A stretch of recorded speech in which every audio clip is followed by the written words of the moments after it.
screen with you.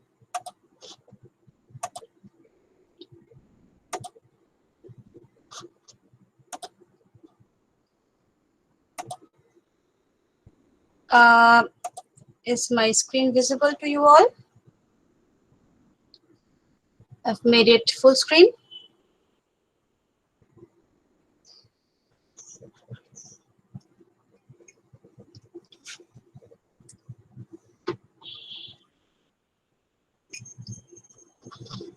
Is this visible?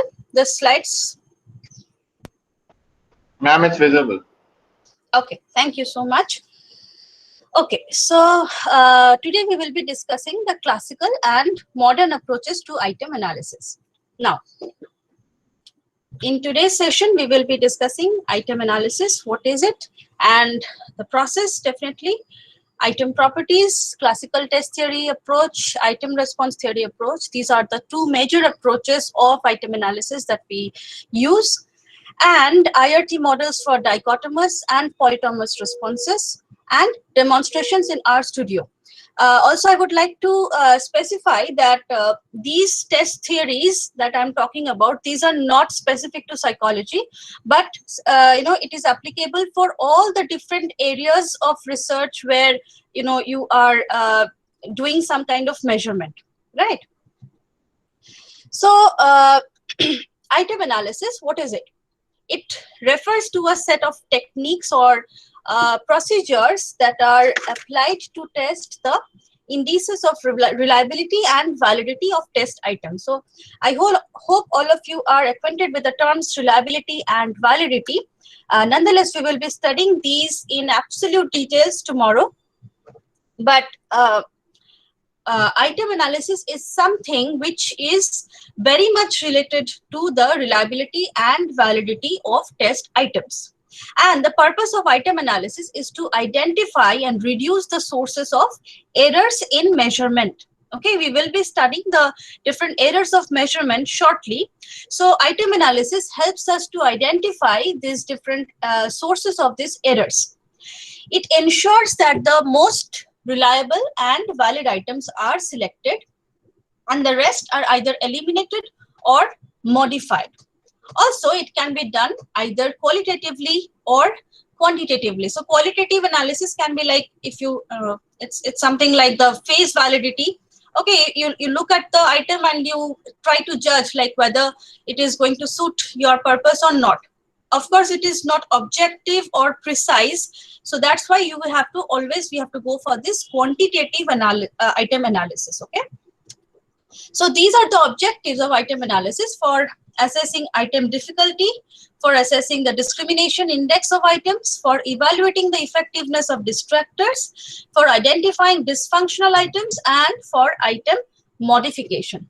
Excuse me, I'm just taking my evening tea. With your permission, thank you. Okay, so these are the item properties that can be considered: difficulty index, discrimination index, and guessing. These three are the chief item properties that can be considered for a test construction, test or a questionnaire construction. So before going into the different item properties, let me just talk a little about the errors of measurement. Now, there are two very specific errors of measurement, like one is the random error, the other is the systematic error. Now, what are these? Random error are the statistical fluctuations in either direction in the measured data due to the precision limitations of the measurement device. Okay, so what does it mean? It means that suppose your device is quite exhaustive. There are like you develop a particular scale which is like 100 items, which it contains 100 items, 150 items. It is pretty exhaustive, and definitely it can lead to a lot of subjective factors. It can lead to fatigue. Okay, it can be there. There can be some other kinds of problems also. So at any point of time when you are doing a measurement, okay, not necessary that your test has to be long enough, or test has to be different to generate this kind of random errors. Random errors are something which will be there, whatever you do, okay, it will be there. So you can think of like, if you are testing the person, and maybe some kind of emotional factor is influencing the test performance, okay, or the responses, so those are considered as the random errors, okay. And random errors usually result from the inability to take the measurement in exactly the same way to get exactly the same number. So initially, when these theories and these errors of measurement were conceptualized, and these are highly interconnected with the reliability and validity of a test. I will be discussing this in details tomorrow. So initially, when it was being conceptualized, so it was found that random error is something which occurs when you are trying to test the same individual maybe thousands or infinite number of times, okay, with the same test. So if you go on testing the same individual for an infinite number of times, the scores that you are getting, if you take an average of that particular score, that will give you a measure of true score. And anything other than this true score, all the different variations across the different testing situations accounts for the random error. But the best thing about random error is that it tends to cancel out. So either it is in the positive direction or in the negative direction. So ultimately, both of these, they cancel out, and you need not be worried about the random error, because it will not change the average score of your the sample that you are considering. Okay, so but the random error can lead to larger variability in your assessment. So if you are measuring, it can largely influence the variability of the scores, but it will not influence the mean, the average score. The systematic error, on the other hand, is something which are reproducible inaccuracies that are consistently in the same direction. What does it mean? When I'm saying same direction, it means that it goes either to the right or to the left. Okay, not like random error. Random error goes both ways. Okay, and since they behave randomly, they tend to cancel out. But systematic error goes either to the right or to the left. So you can imagine that if I can give you an example. For example, now this COVID situation is going on. If you want to assess the health-related anxiety of general population, what will you expect? The anxiety scores will be definitely higher. Right. Why is that? Because we are constantly in the fear that I'm going to get infected because of this. Right. So that's why the anxiety scores will be automatically inflated in this case. Okay. And your average score will be higher. Okay. So systematic errors are extremely difficult to detect because they do not cancel out. They exist in the data and they can influence the score. Right. Also, it is very difficult to eliminate them by statistical procedures, and that's why we call them the systematic bias. Okay. So, having said these, we can move on to the theories of measurement, which are hugely dependent on these two different types of errors that we just talked about. Specifically, the classical test theory. In item response theory, it is much more independent of this kind of errors, but classical test theory is hugely dependent on the random error. So let's see. In the classical test theory approach of item analysis, the basic assumption is that any observed score, whenever you are doing a testing, any observed score is a combination of the true score and the random score. Okay, random error. Okay, so the less random error in the measure, the more the raw score reflects the true score.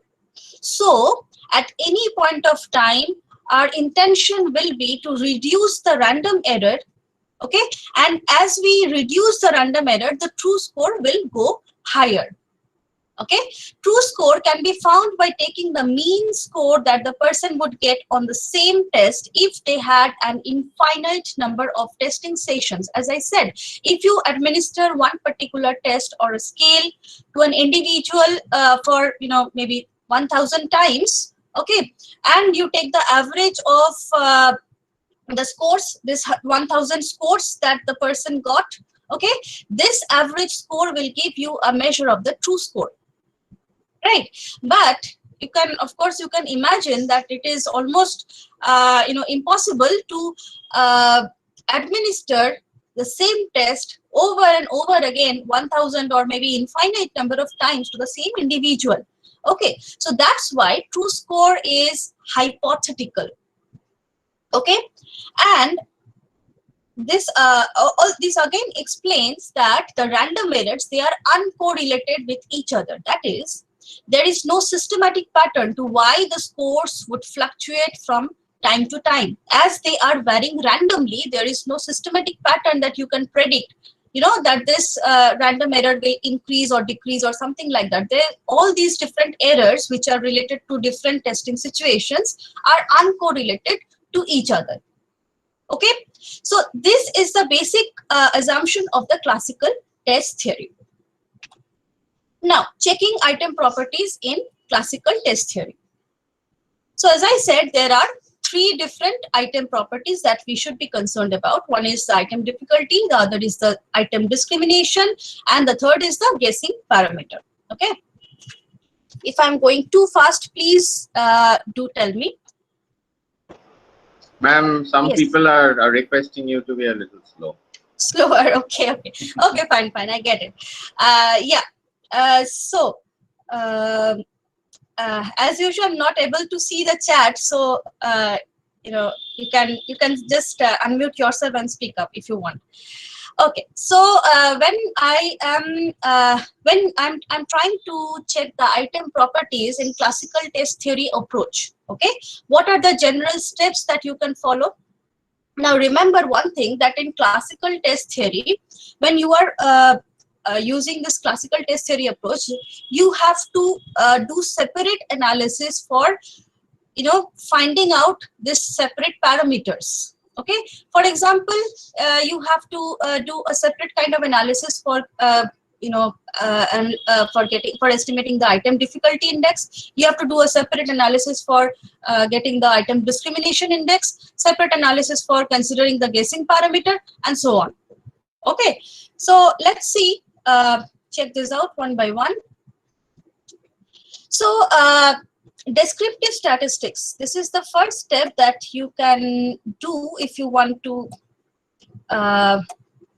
do the classical item analysis in classical test theory approach. Okay, so descriptive statistics, as I think most of you are acquainted with the descriptive statistics that we have, and here generally what we do is we go for calculating the variance. Okay, we also calculate the mean, right?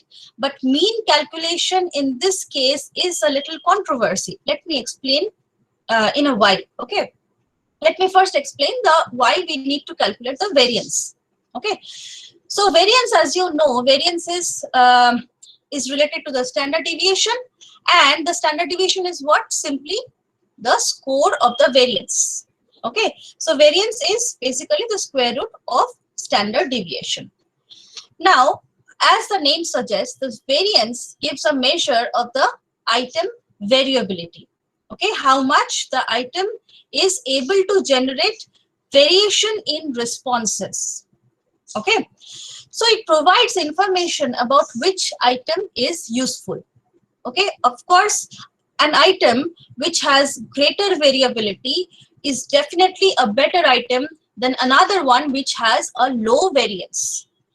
Okay, so higher the variability, better the item.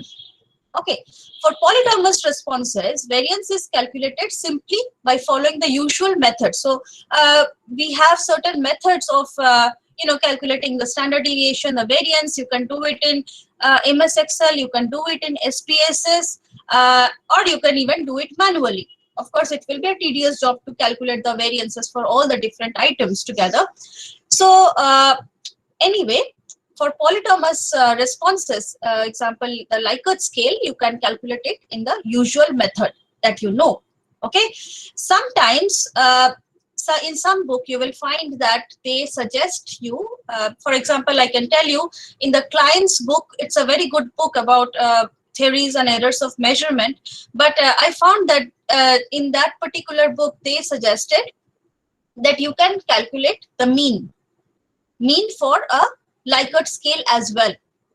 Now the point is, as we know, a Likert scale is based on rank order. It's an ordinal scale, and mean is not very much applicable for an ordinal scale.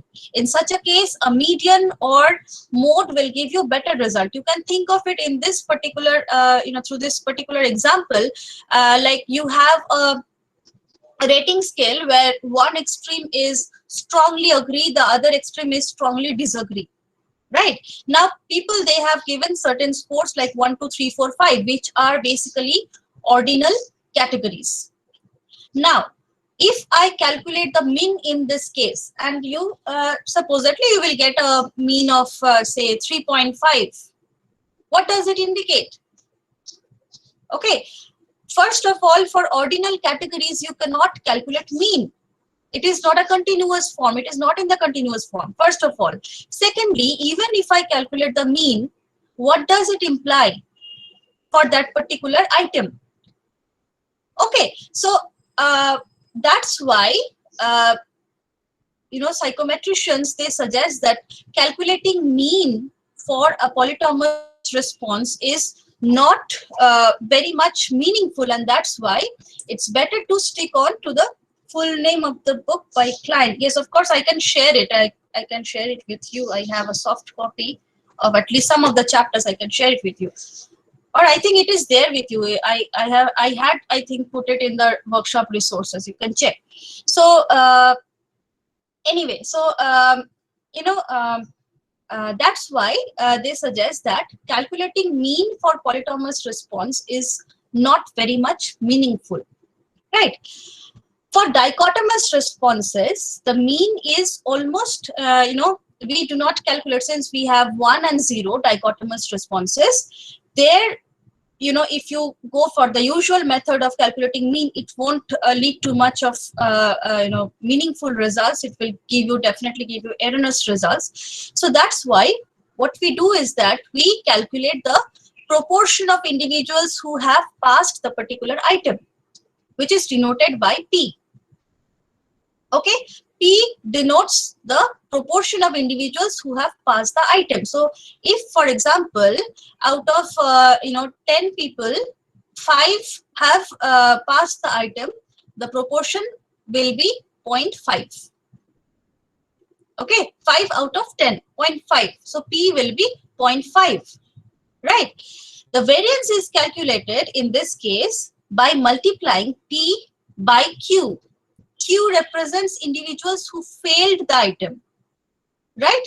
And therefore, variance becomes what? PQ.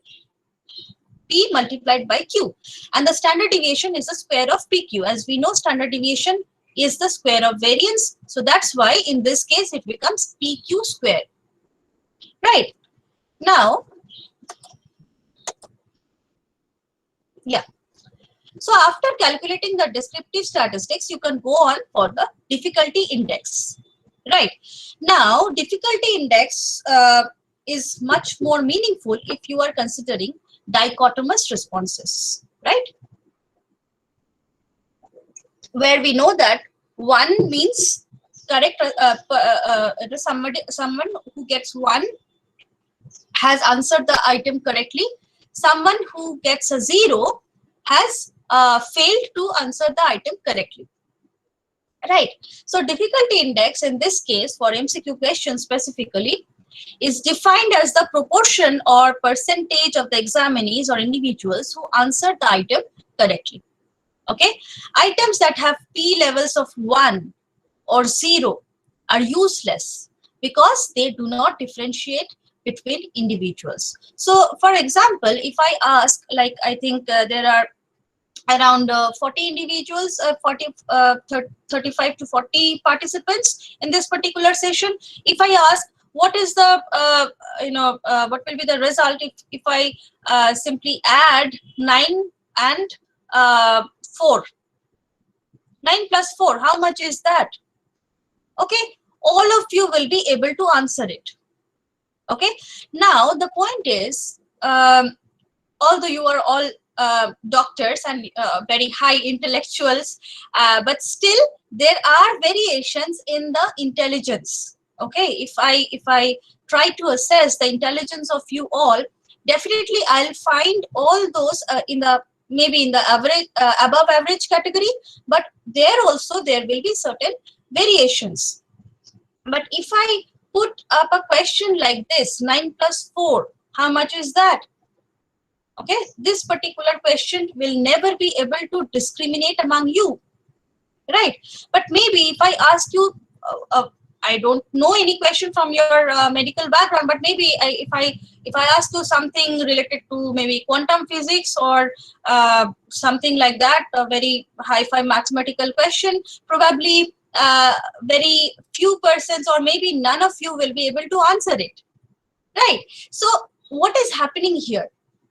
In both the cases, either in the like all of you are able to answer it, or none of you are able to answer it. So if that is the case, then it becomes very difficult, because the both these items will fail to discriminate between you, among you all, with respect to the trait that is being measured in this case. Okay, that's why items with p-values of 0.5, that is 50% of the group that possess the item, provides the highest level of differentiation between individuals in a group. Okay, so you can see why 50%,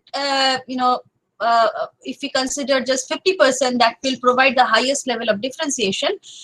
If there are 100 individuals taking a particular test and an item has a p-value of 0.5, which means 50% of them, they have answered it correctly. The other 50%, they have failed the item.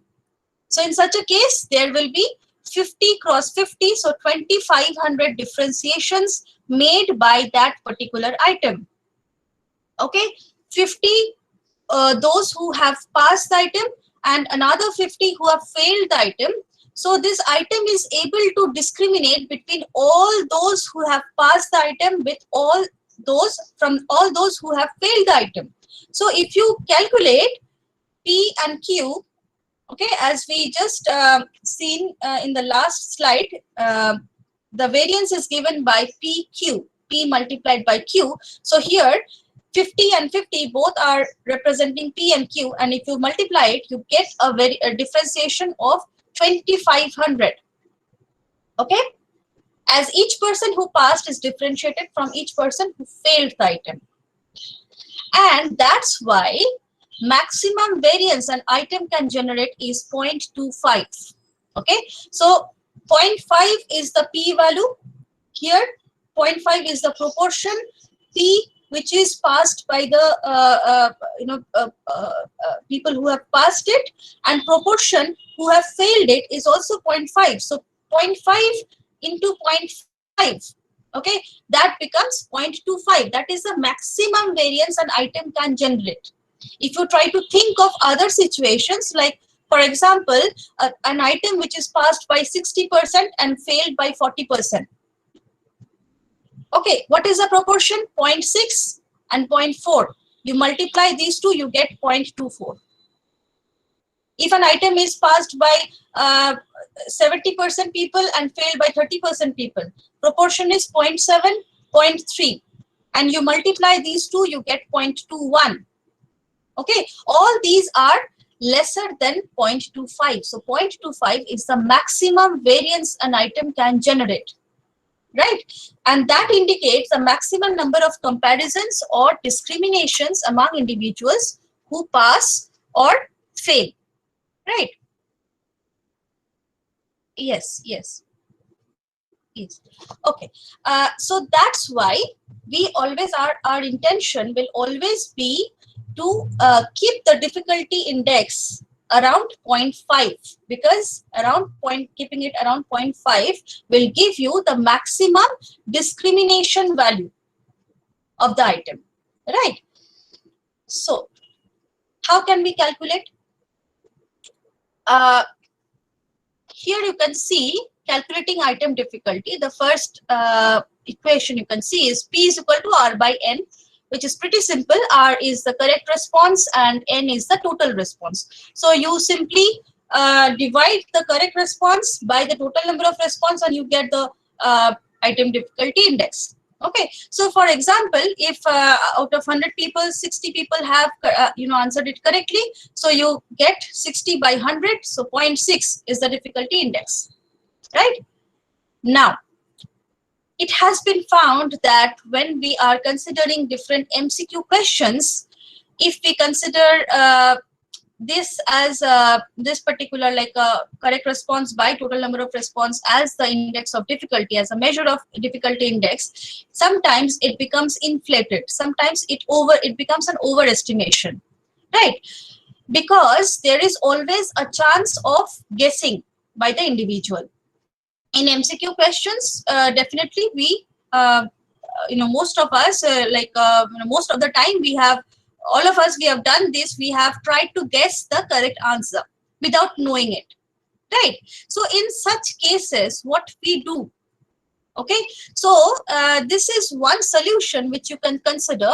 So in such a case, if you have number of alternatives, are there, what you can do is you follow, instead of using this particular formula, you use this particular formula. So here P is equal to R minus W. W is the wrong response, divided by K minus 1. K is the number of alternatives, minus 1, divided by N, total response, right? So in such a case, if your say for example correct response is 70%, 70% people have answered it correctly, correct response 70, wrong response is 30, okay, divided by, maybe there are 4 options, so 4 minus 1, 3, right? So 30 divided by 3, so it becomes 10. So 70 minus 10, 60 divided by total number of response, that is 100. So your difficulty index in such a case becomes 0.6, okay, instead of 0.7, which was true in the earlier case. Why? Because here we are considering the different alternatives, okay, all the different alternatives. And if you can remember, in my yesterday's session also, I was repeatedly saying that when we go for binary responses for MCQ type questions for a testing, ability testing, it is always better to increase the number of alternatives, and this is why it is needed. Okay, if your number of alternatives is higher, this chance of guessing becomes lower. Okay, so that's why you can do this kind of a correction, and the difficulty level will come down. Why? Because more you give alternatives, it becomes more difficult for the individual to guess, right? And as a whole, the difficulty level of the item rises. Another method that you can follow is difficulty index considering the chance score. Now, what is this chance score? Chance score is, even if I do not know the answer, what is the probability that I can simply get it correct by answering randomly? That is the chance score, right? So if there are 4 options for each item, probability of getting it correct by chance alone is 0.25. Imagine you just close your eyes and there are A, B, C, D, 4 different alternatives. So you simply just tukka, give any of those, you give a tick. Okay, so what is the probability that even if you do something like that, what is the probability of getting it correct? That is 0.25. Okay, that is 25% chance, right? So that's why this is another calculation where you can consider this chance score and then try to calculate the DI. How? So after you consider the chance score, here it is 0.25, then you calculate halfway between chance and maxima. So halfway between chance and maxima in this case is how much? Maxima is 1, the maximum score that can be obtained. So that is 1 for one particular item, right? So 1 minus 0.25, that leaves you with 0.75. And since we are considering halfway, we are dividing it by 2 and you are getting 0.375. Therefore, ideally the DI should be for an item with 4 different alternatives, it should be around 0.375 plus 0.25, because 0.25 is the chance score. Okay, and it leads to 0.625. Okay, and it is important to be considered for any kind of cognitive or ability test where chance of getting a response correct is elevated by guessing. Okay, and this is one the reference you can find here. So this method is also hugely popular when you are constructing an ability test, right, using the classical test theory approach, of course. So next we go to the discrimination index. This discrimination index here is also very much related to the difficulty index, right? And it refers to the degree to which an item differentiates correctly among test takers in the behavior that the test is designed to measure. So, for example, I want to differentiate individuals with respect to their maybe reasoning ability, okay, or maybe their mathematical achievement, say for example. Okay, so that is my discrimination index. So discrimination index refers to this degree to which an item is able to discriminate. Okay, and it is closely related to item difficulty index. Why? Because as I said, if your difficulty index approaches to the optimal level, which is 0.5, okay, automatically your discrimination index will also go higher, supposedly, because the item will be able to discriminate among those who have a higher ability versus those who have a lower ability, right? Can be measured by comparing the proportion of cases that pass an item in the upper and lower criterion groups. Okay, so you consider the upper and the lower criterion group. I'm going to show you an example in the next slide only. So this dichotomy between the upper and the lower group, this can be achieved by considering the upper and lower 27 to 33% of the entire group. This is the rule of thumb, you can say. So ideally you can consider anything between 27 to 33% of the entire group. So if you have like a sample of 100 individuals, you can consider anything between 27 to 33 people in the upper group and 27 to 33 people in the lower group. Okay, you leave out the middle group, right? The discrimination index can take any value between +1 and -1. If all members in the upper group and no member in the lower group passes the item, then DI becomes 1. As I said, it is the difference between those who have passed the item, who have chosen the item, gave the correct answer in the upper group, minus those who have given the correct answer in the lower group. So that's why if the lower group portion becomes 0, this becomes all. So this becomes 1 plus 1. Okay, again, if all members of the lower group and no member in the upper group passes the item, then D becomes -1. Okay, if percentage of both the groups passing the items are equal, then D becomes 0. Right, now as a rule, generally what we do is that we leave out all those items which yield a negative discrimination index or no discrimination index at all. Okay, we leave out those different items. Also, there are some other methods which are applicable if you are trying to assess the discrimination index for polytomous responses, as in in the rating scales, right? So in such cases, item total correlation is the best measure that can provide you with the measure of the item discrimination for all polytomous responses, right? And there are some other methods as well. Biserial R, point biserial R, tetrachoric R is also there. So these are very, very specific for specific kind of items. Okay. We will be discussing the item total correlation in tomorrow's session again, because it is very much related to the reliability of the test as a whole. Okay.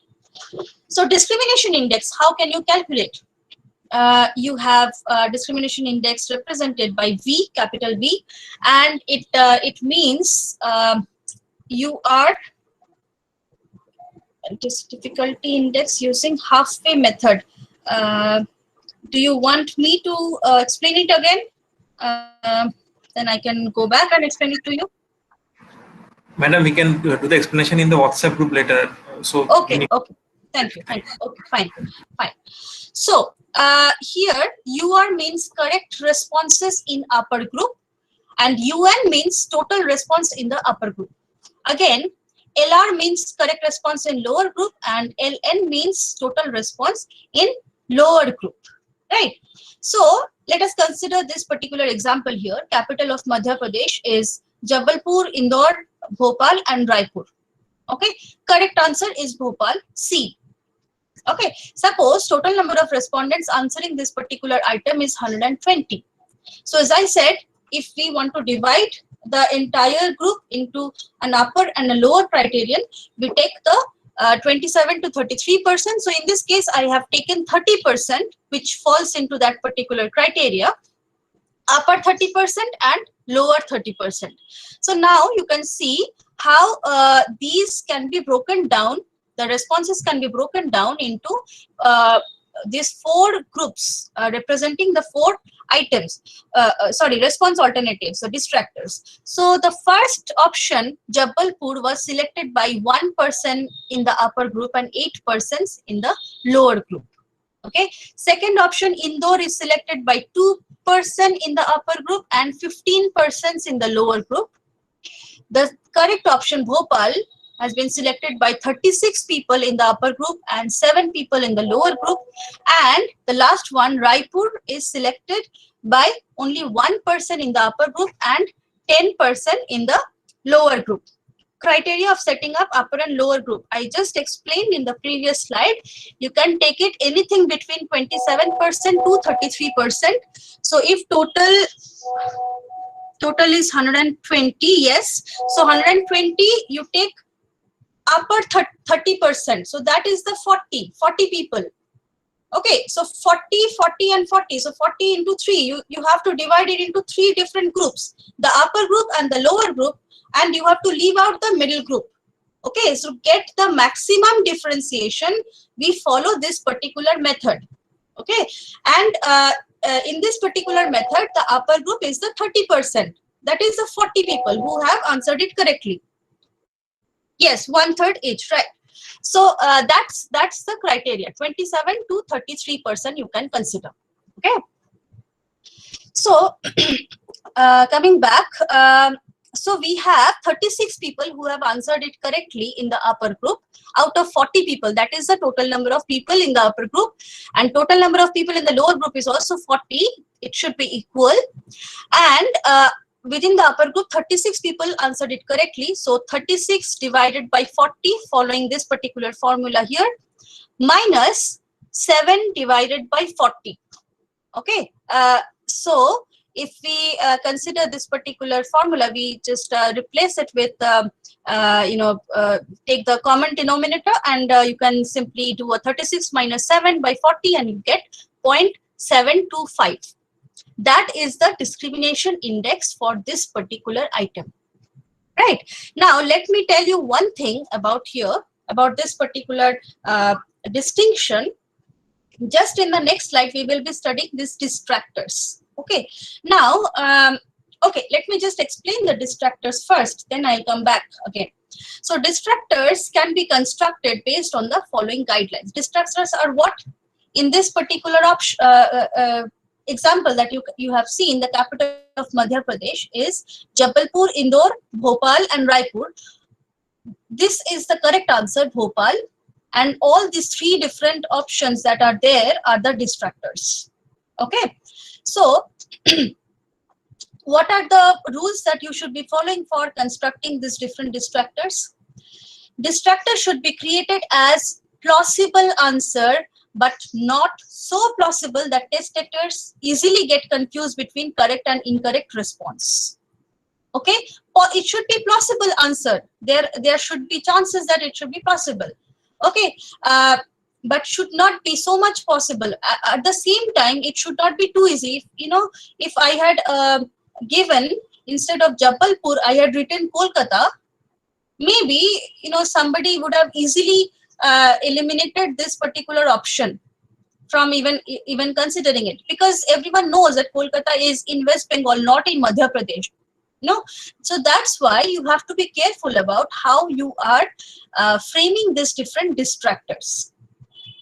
Second, all alternatives should be structurally comparable. Okay, otherwise the correct response becomes more apparent, right? Alternatives should be short, and most of the information should be put into the item stem. Which is the item stem in this case? The capital of Madhya Pradesh is. This part is the item stem. So I have put the maximum information in this part and the minimum information in the response alternatives, right?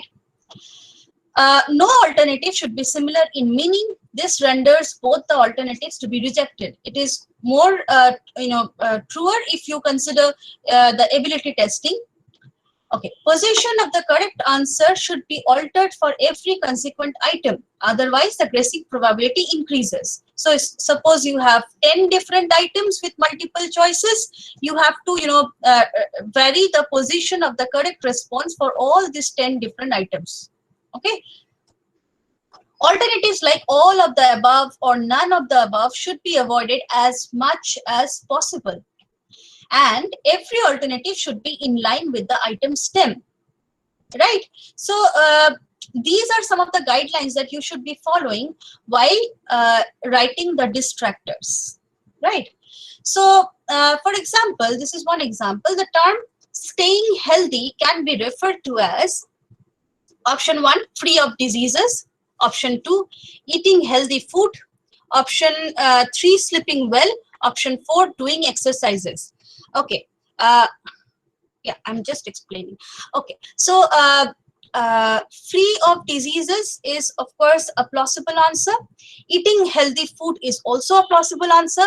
Sleeping well is also a plausible answer, and doing exercise is of course a plausible answer for staying healthy. So if I ask this kind of a question, of course the person will get confused among which among this is going to be the correct response, right?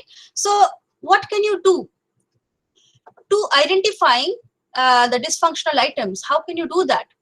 Too difficult or too easy items might result in low item total correlation. Okay, this is why that identifying these dysfunctional items are very, very important. I'm just showing you how you can do that in a while. So why is it important? Because too difficult or too easy items, they can lead to low item total correlation. Now, item total correlation is something which is also related to the reliability, as I said. Okay, and low item total correlation indicates low reliability of the item. Okay, so items not able to discriminate adequately among superiors and inferiors on a particular psychological trait. Right. So how can you do that? Let me show you. Achha, let me explain what exactly is structurally comparable. For example, in this case, I have given the names of these 4 cities which are there in Madhya Pradesh or in the neighboring states, right? But if I would have given something like Jabalpur, Karnataka, Bhopal, Kerala,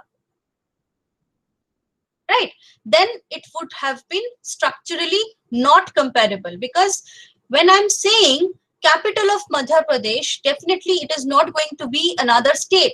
So the other two options will be automatically discarded, and the item will be extremely easy for the person to solve, right? So how can we do this, identify this dysfunctional item using the classical test theory approach, of course.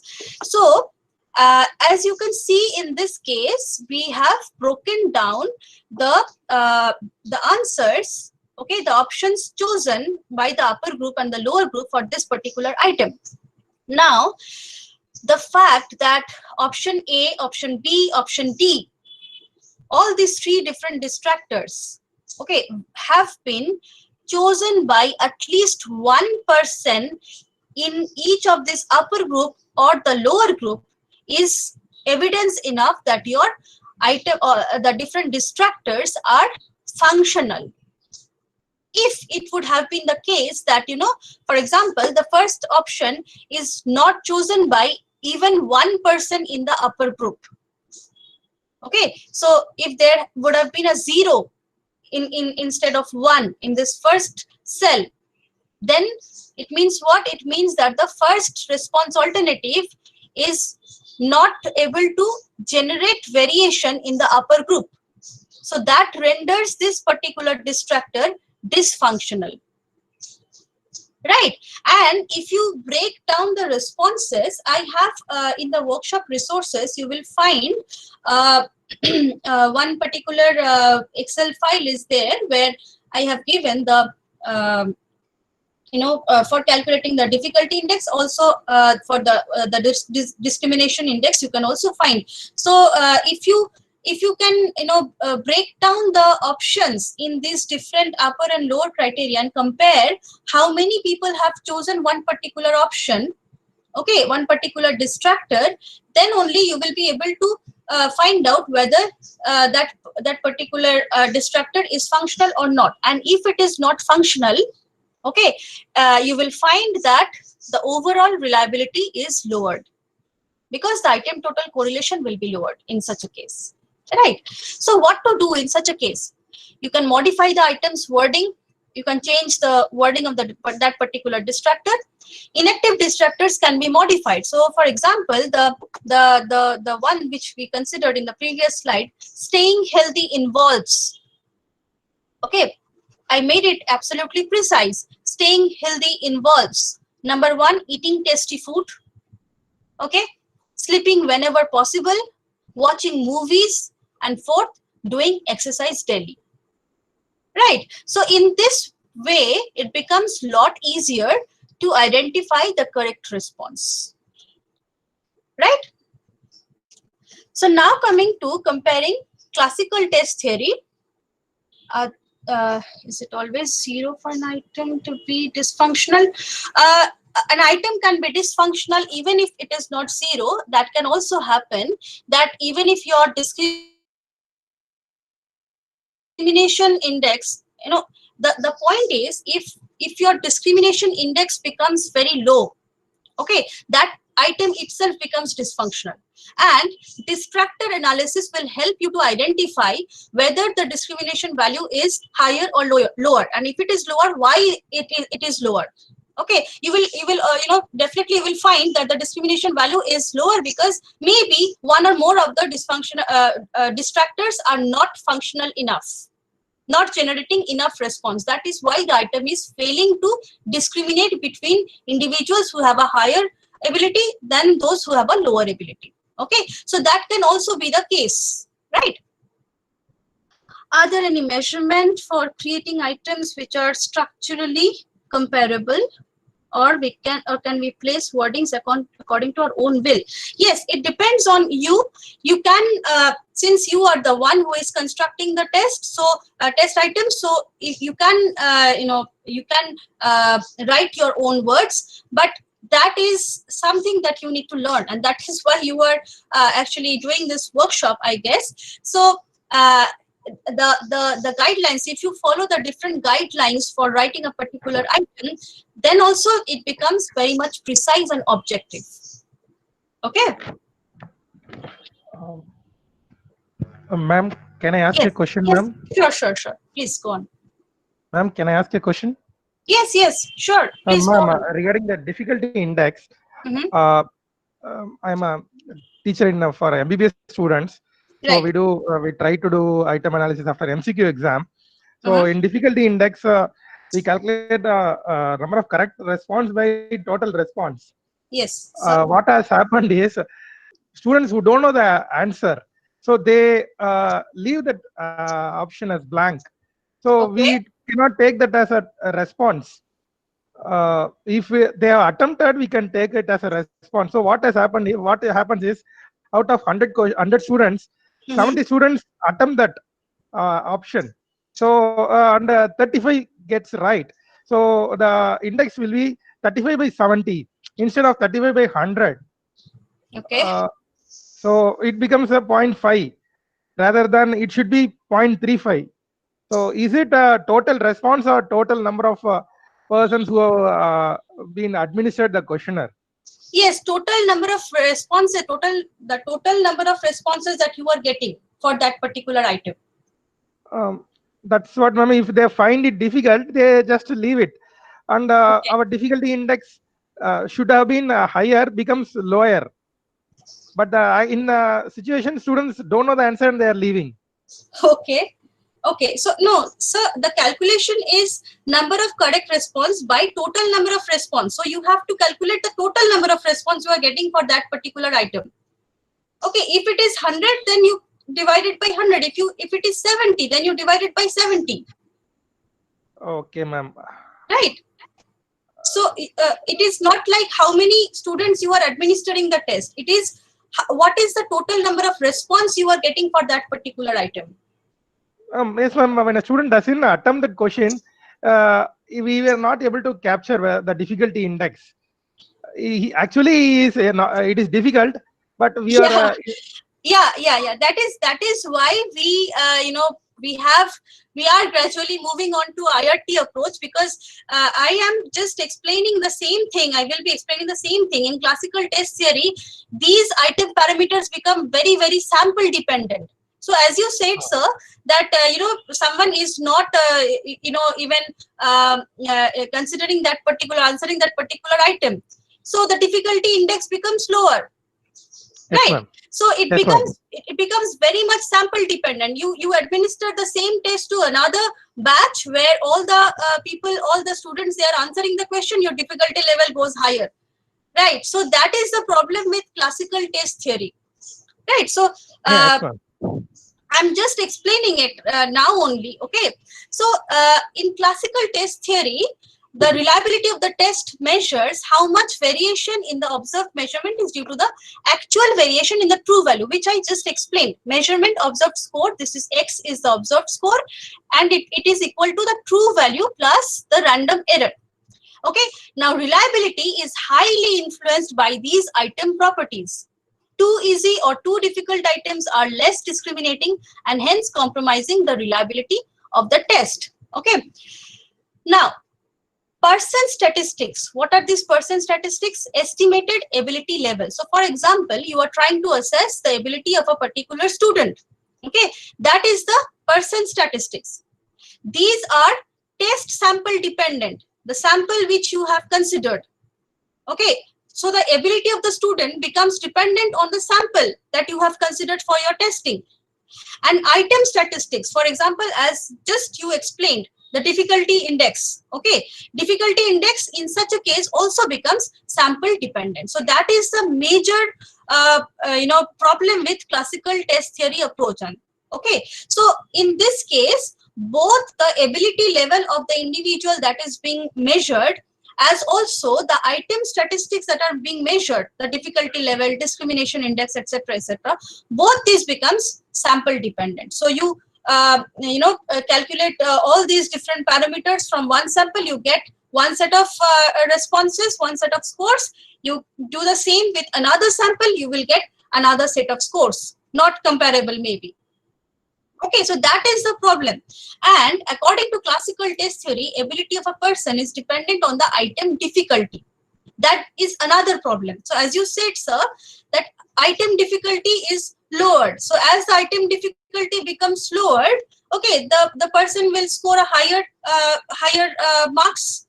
right? So it becomes an overestimation than the true score. Okay, so if an item is too difficult, the person appears to have a very low ability, and if the item is too easy, the person appears to have a higher ability. In both cases, it is either overestimation or underestimation of the person's ability level. Okay, so which one to prefer? Now, yes, no response is equal to 0 score, right? Okay, so which one to prefer? Classical test theory is a very popular technique of item analysis, and it is relatively much simpler calculation. As I just showed you, you can do it on your own. You can simply, put the data in an Excel, and you can calculate the difficulty index, or you can even do it on your own manually. Okay, but this problem of sample invariance is there. Okay, and there have been studies which have reported that essentially parameters obtained from both the analysis correlated highly even across highly different samples. Okay, and most recent studies, they have suggested that classical test theory statistics are sample dependent and hence can't do much about sample invariance. Why is this sample invariance important? Okay, think of it. Someone has developed a health-related quality of life questionnaire in the US, and you are applying it here. Okay, so can you compare the parameters that you are getting here with the norms that they have developed there? It becomes problematic. You can do it, but this generalization part becomes very difficult. So that's why this sample invariance problem is a very serious matter that is being considered these days, and that's why all the different tests, even I was going through some of the researches in your field also, I found that most of the scales, most of the questionnaires that are being developed these days, all of them, they have followed IRT approach. Okay, the only reason being that to have better generalizability and to get rid of all the different problems of the classical test theory approach. Okay, classical test theory approach has lot of limitations. Okay, so IRT approach solves the problem of sample invariance as also simplifies the estimation of test accuracy. Okay, test accuracy is related to the reliability. Okay, so I can give you an illustrative example. This is the BDI again, and in BDI you can find that as I was saying, these different items, they basically represent each of the symptom that you can find. So for example, the first one is related to the sadness part. The second one is related to hope about future, so hopelessness. Okay, and third one is like worthlessness, related to one's failure, worthlessness, feeling of worthlessness, and so on. Right, so you can see what are the different complications that are there. Traditional method of scoring assumes that each item or symptom on the scale represents comparable level of severity. For example, if we compare item number 1, which is about sadness. I do not feel sad. I feel sad. I am sad all the time and I can't snap out of it. I am so sad and unhappy that I can't stand it. That is one particular symptom. You compare it with another one, probably this item number 9. I don't have any thoughts of killing myself. I have thoughts of killing myself, but I would not carry them out. I would like to kill myself. I would kill myself if I had the chance. So this particular item is basically measuring the suicidal ideation. Can you really compare the sadness item with this suicidal ideation? Okay, so anyone who is having even dysthymia will be experiencing item number 1. All the different options will be applicable, but this item number 9, the severity level will be applicable for those who are probably suffering from major depressive disorder. Right, so there lies the extreme gap between how these severity level are differing across the different items. But when I am considering a traditional method of scoring, what I'm getting is I'm simply adding the different scores that you are getting on a particular symptom, and I'm getting a composite score. Doesn't matter who has given who has endorsed this number 2 in the first item and who has endorsed number 3 in the 9th item. I do not care, right? So that is the one very specific problem with the traditional method of scoring.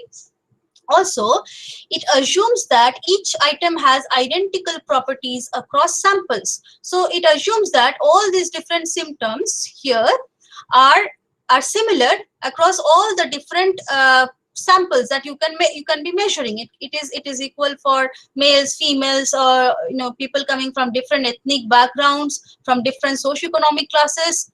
It's same, right?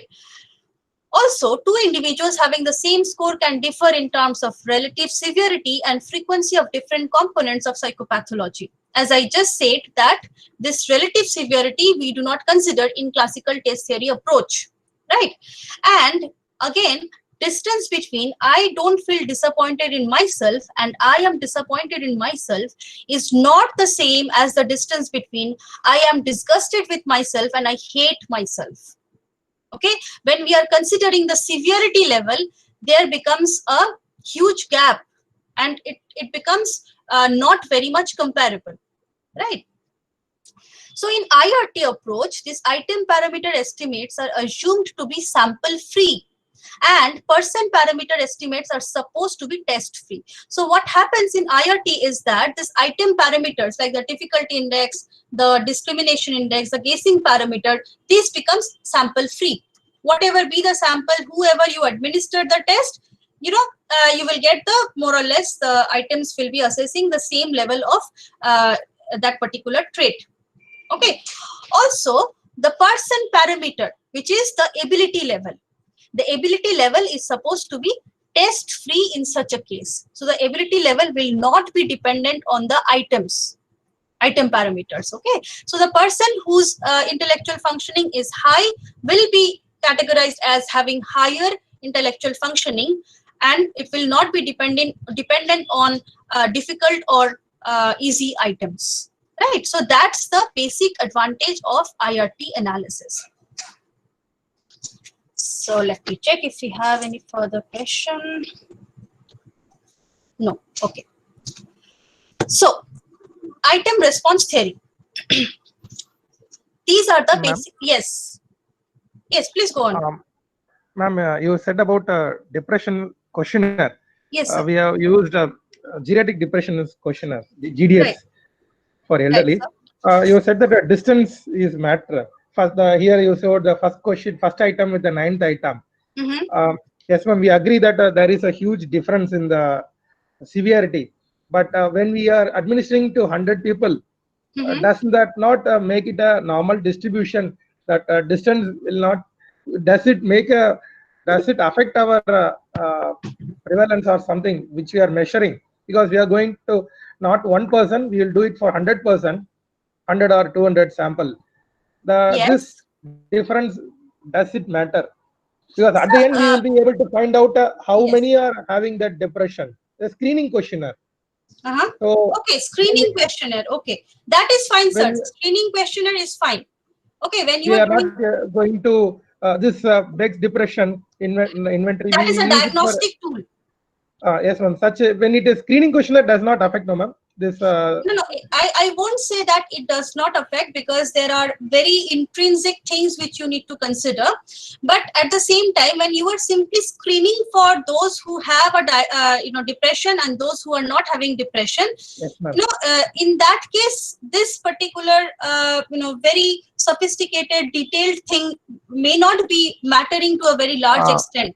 Okay, yes, but when you are making a diagnosis, okay, of having major depressive disorder or dysthymia or something like that, and you are prescribing medications based on the scores, then it becomes a problem. Why I asked is we all are in public health, we usually use only screening questionnaire. Screening tools. Yes, yes, sir. We don't use anything for diagnostic purpose. We do Diagnostic surveys purpose. Okay, or okay, we do sir. screening and Thank you for the refer to information. Okay. specialist. That's why, ma'am. In for screening purpose, only we are using this questionnaires. Okay, if you are Thank you, just ma'am. screening for having, yes, welcome, sir. So, if you are just screening for those having depression and not having depression, that is fine. That is in such a case, maybe the severity level won't be affecting, your uh, overall research problem. Okay, whatever you want to do. Right, but if you are making a diagnosis and you are giving you're prescribing medications, then there is a problem. Okay, and it is not only true for BDI but also true for other questionnaires, other kind of rating scales also. The traditional scoring method that has certain limitations, which I just discussed. Okay, and that's why we are gradually moving towards the IRT approach. So let's see. These are the basic assumptions of IRT. The first is the monotonicity, which is expressed as an S-shaped curve between the latent threat level and the probability of response to the item concerned. Okay, so in this monotonicity, this S-shaped curve, I will be showing it just in the next slide. So monotonicity, it suggests that, unlike the classical test theory approach, in item response theory approach, you do not have to go for separate calculations for item difficulty or discrimination or guessing, whatever. Okay, you can simply do one analysis and you will have all the different parameters in front of you, right? So that is the this particular assumption of monotonicity is explaining. Okay. Second is invariance. As I said, invariance in ability level and item properties across different samples, right? So item properties measured in a particular sample remain indifferent to sample characteristics like age, sex, etc. So it is not like if you test or try to assess a particular attribute in among males, and then you again find it among females. If you follow the classical test theory approach, there is a very high chance that your measurement will be sample dependent, right? So it is the difference in the score that you will be observing may not be because of the true score, but because of the samples that you are considering, right? So that again leads to the error part.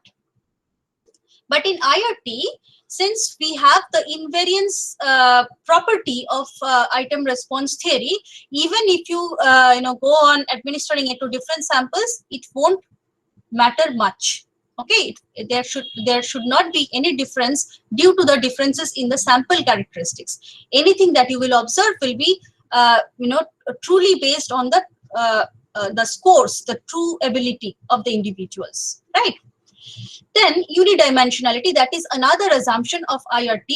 Unidimensionality of the latent trait measured. So all items should be measuring a single latent variable. That is one assumption of IRT. If there is this property of unidimensionality is not fulfilled, then the IRT parameters that you will be getting may not be leading to very good results. It may be erroneous, right? And the fourth assumption is local independence. What does it mean? Response to one item is not dependent on response to another item. Okay, so whatever the person is responding, okay, the response is not dependent on the response to another item. Both are independent of each other. These are the four basic assumptions of item response theory.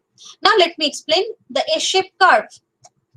So as you can see, this S-shaped curve, the x-axis is the theta level. Theta is the ability level in this case. Okay, ability level or severity level also. Okay, and the y-axis is the probability of correct response. When you are considering a Likert scale, a questionnaire, then this becomes the probability of endorsing a particular response alternative. Okay.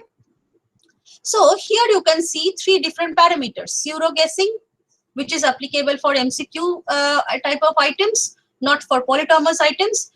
Then the difficulty level and discrimination index. Okay, so how can you calculate, how can you see for the discrimination or the difficulty index? Now in IRT, apart from the different numeric values that you will be getting for each of these models, these curves give you a very good depiction of how the item parameters are varying for one particular item. For example, in this case, this S shape that you can see, okay, the slope of this particular S-shaped curve gives you a measure of discrimination. Okay, how much this particular item is able to discriminate between those having a higher ability than those having a lower ability, right? And how can you calculate the difficulty index? You simply draw a straight line from this 0.5.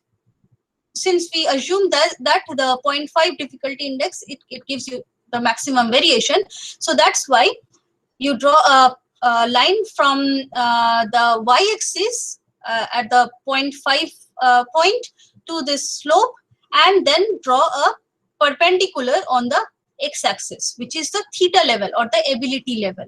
So the point at which this meets this perpendicular meets the x-axis gives you a measure of the difficulty level. So difficulty level, it means what? It means that for an item having difficulty of 0.5, for solving that particular item, the person will need this much ability to solve that particular item, right? So lower is the difficulty index, lower will be the ability required to solve that particular item.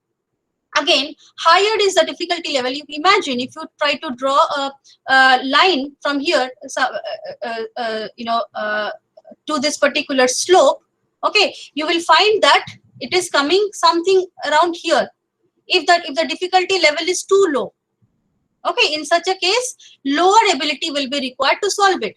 And if the curve, it stretches here and it arises from, maybe here, and then you try to draw this line, you will find the line will, if you draw this perpendicular, it will come somewhere around here. It will meet the x-axis somewhere around here, which means that a lot of ability will be required for solving that particular item. So in this way, the theta level, it represents the latent trait level. Latent trait level can be anything, the ability level, the severity level, if you are assessing the attitude, then the attitude level, whatever. Okay. A represents the item discrimination level, which is the slope of the curve. Okay. B represents the difficulty level, sample free and test free. Yes, I'm explaining. So B represents the item difficulty level. Okay, and C represents the guessing parameter. So these are the four basic things that we will be looking for in the item response theory approach. Okay, so when I'm saying that the ability of the person will become sample free, it means what? It means that whatever you are measuring, it will not be dependent on the sample. Sample means what? When I am following the classical test theory approach, if I am trying to find out the ability of a particular individual, it largely depends upon the difficulty level of the items. Okay, and again, this difficulty level of the item is dependent on the sample on which you are administering the test, right? So if they are able to solve it, all of them, they are able to solve it, the difficulty level becomes lower, so the item becomes easier.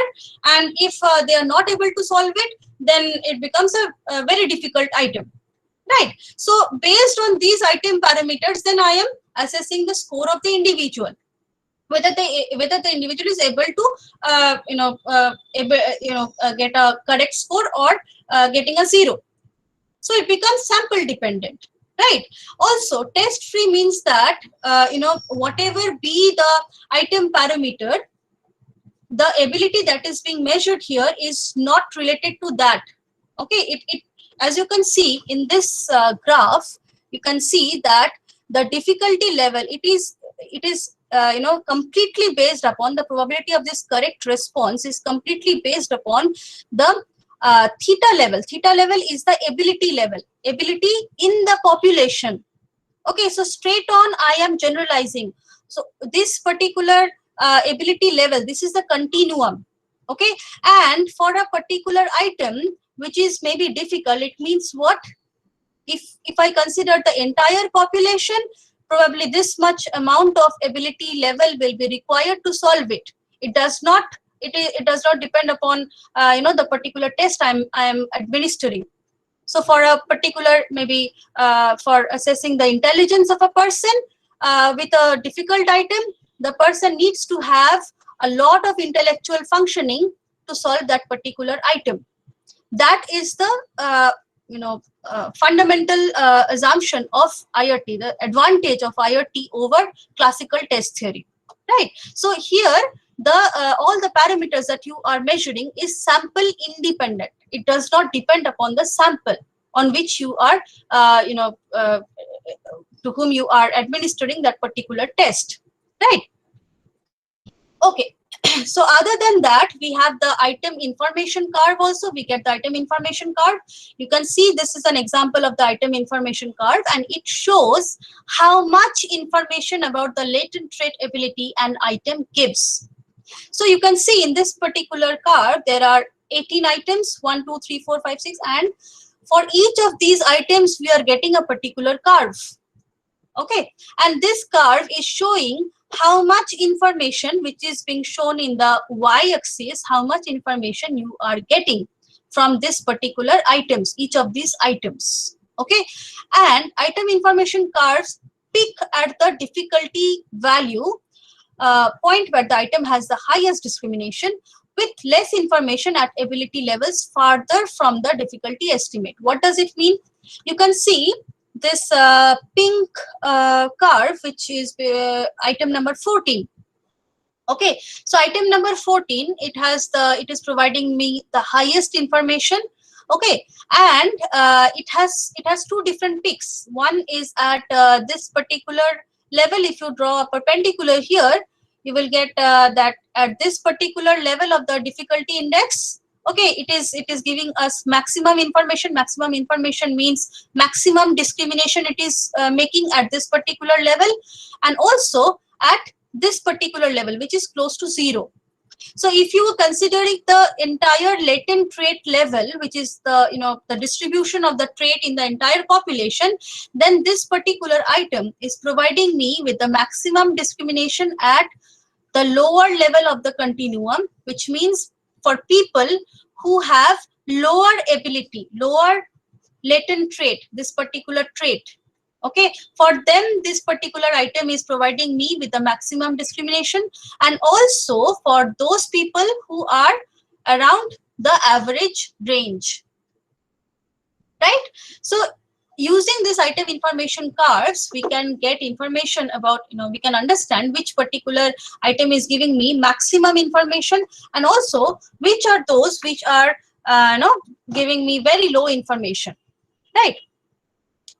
Also, we have the test information function, item information curve, which is basically the item information curve for the whole test. This is simply the sum of the individual IICs. So individual IIC, if you take and you add all this, you get the test information function. Okay, and ideally we want a test which provides a good coverage of the wide range of latent trait levels. Okay, so it should be covering the entire trait level, like a bell curve. Okay, normal probability curve. Otherwise, the test is only good at identifying a limited range of ability level. For example, in this case, you can see this is providing with maximum information at a level which is a little higher than the average range. Okay, nonetheless, you can consider this particular test information function as being representative of a good test, you can say, because ideally we do not get an absolutely perfect normal curve in most cases. Okay, so these are the different types of curves, functions that you will be getting in IRT. Now the IRT models. Madam, just one question. Yes. Is the ability level standardized? Like you are putting it from -2 to +2. Have you standardized the ability level? this is by default, you will get it from -4 to +4. Okay. Okay, but the continuum can extend beyond that. Right. Okay. It is just in this particular slide, you can see it like that. When you will be generating it in R Studio, you will see that it ranges from -4 to +4 by default. Okay. And another question is that Yes. the S-shaped curve that you displayed, okay, will that be a step ladder function in classical test theory? Will that be a what? A step ladder kind of in a classical test theory curve that No, S-shaped curve. in classical test theory, we do not get such kind of cards. Okay, okay, sir. That's the Okay, problem. Okay. okay, okay, right. Okay. So IRT models, we have these different kinds of IRT models. So for the dichotomous responses, when I'm getting 1 or 0 response, we have 3 different kinds of IRT models. One is the 1-parameter logistic model, then the 2-parameter logistic model, and the 3-parameter logistic model. And for the polytomous responses, we have 5 different kind of models which are presently existing: partial credit model, generalized partial credit model, graded response model, rating scale model, and nominal response model. Okay, so I'll just go into each of these details, and before that, let me explain. Now, I have already discussed how we define difficulty index in classical test theory and how we measure it. In case of IRT, it becomes a little different. Okay, for an ability testing, for example, an item that is more difficult is less likely to be answered correctly, while an easier item is more likely to be answered correctly. That is fine. That remains constant for both classical test theory approach and item response theory approach. But for rating scale, now if you can remember, I did not cover anything, I did not discuss anything about the difficulty index of rating scales, because of course there is no correct wrong answers in case of a rating scale, right? But IRT analysis gives us the opportunity to consider the difficulty level for rating scale response as well. How? For rating scale, it implies the probability of endorsing a particular response category for a particular item. For example, you can see there are 2 different items for which are measuring the extroversion personality trait. Now, this is a psychology trait. So let me just explain. People who are extrovert, they are, fun-loving, easygoing, outgoing kind of people who talk a lot, who socialize a lot. Okay, and maybe I'm trying to assess the extroversion trait among different people.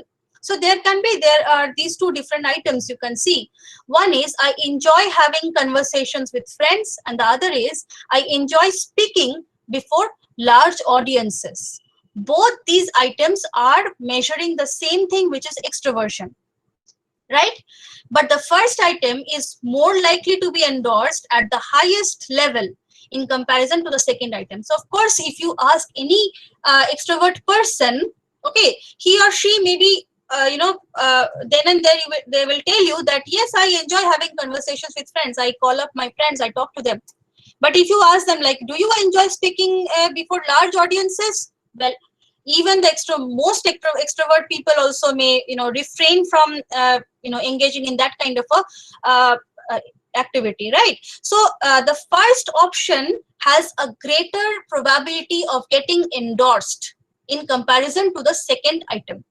Okay, so that is what is meant by the difficulty level in IRT analysis, right? And these are the different ranges that you can consider.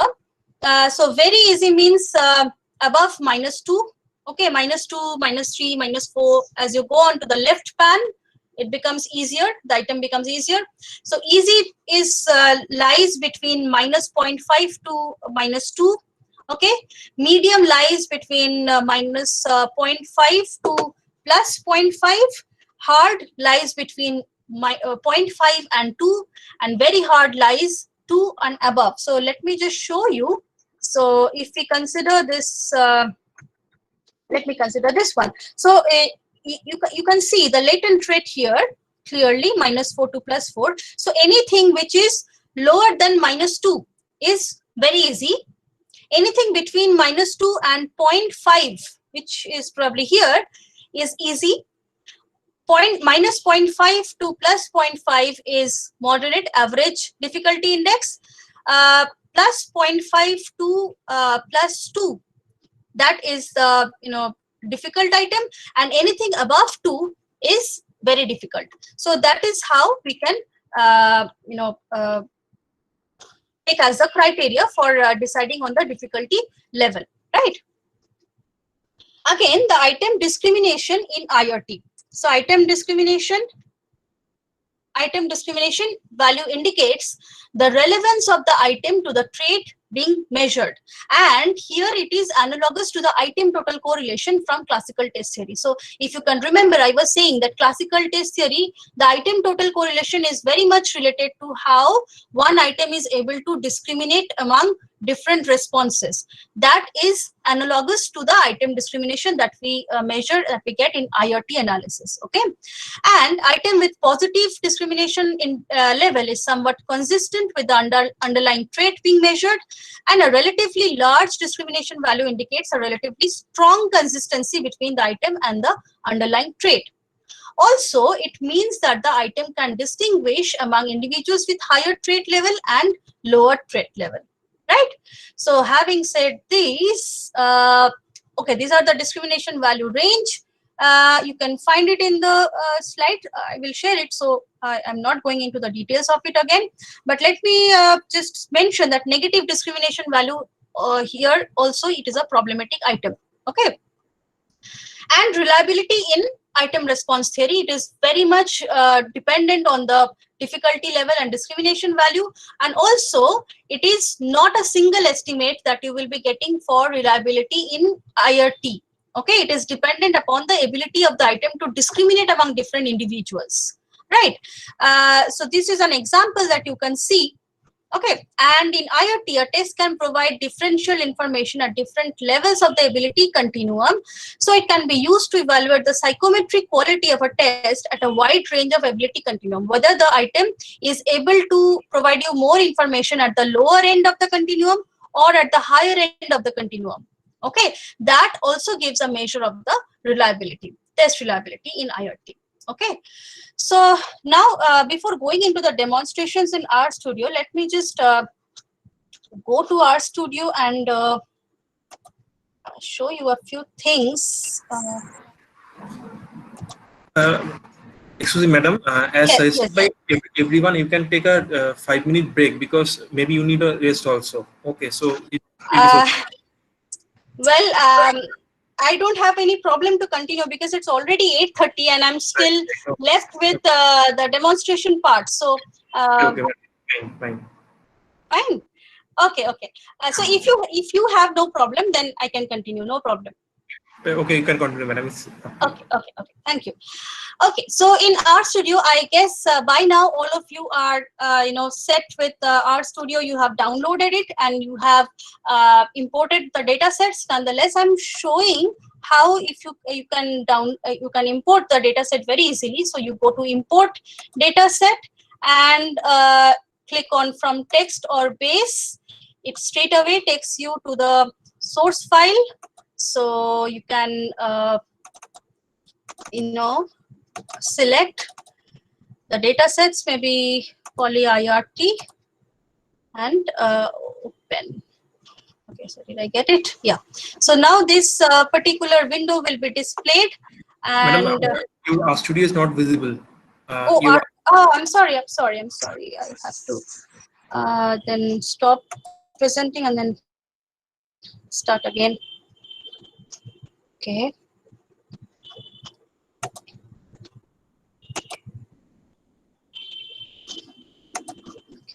We just present the entire screen. Not able to share the entire screen. Okay, then a window maybe. Yes. Now is it visible?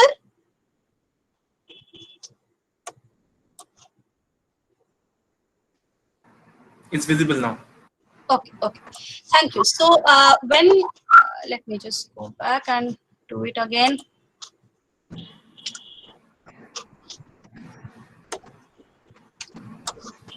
Okay, it is right. So you go to import data set, which you can find in this upper right corner here from the environment, and you click on from text or base. So it takes you to the different options that you can have. Source files. Yes, so poly.irt, open. This particular window opens in front of you, and you can see the data frame that is shown here. It's shown like V1, V2, these are there. So you have to define whether you want the header or not. So I have clicked on yes, and then you import. So the poly.irt data is there with me. Okay, and yeah, here it is. Right, so the data is there.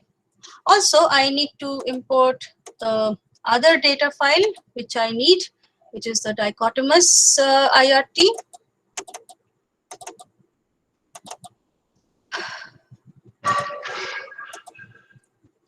Here again, I click on yes and import. So I have the another data set. So I have the two different data sets with me. I have the R scripts with me. Okay, R scripts are there.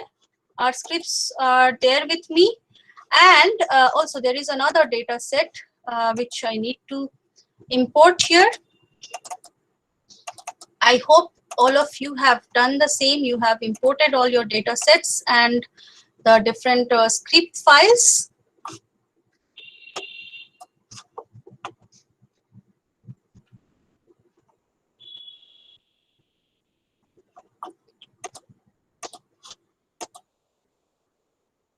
Okay, so now let me go to the script file. This is for the dichotomous IRT. Okay, and I hope it is visible. I'm zooming in again. Right. Yes, this is the dichotomous IRT R script. So you can see that in the first 2-3 lines I have imported the data set. Okay, and then library. Then this library part, library command helps you to attach the package. So as had been suggested by all the different organizers, Dr. Abhishek Dey and Dr. Rivu, you have downloaded the packages, but it is just not enough to download the package. You have to attach it to your console. So how can you do it? You simply put a tick mark. So if you see, it was already ticked. So as I ticked it again, it became detached. So again I'm ticking on it, and it is being added to my console. So in a similar way, you have to attach all these different packages, ERM, then IR toys, lattice extra, LTM, MIRT mart, and PSYCH psych. Okay, these are some of the packages which you have to attach to your console for the different for doing the different kind of analysis. Okay, so if you do not attach it, even if you run the commands, it will show you error.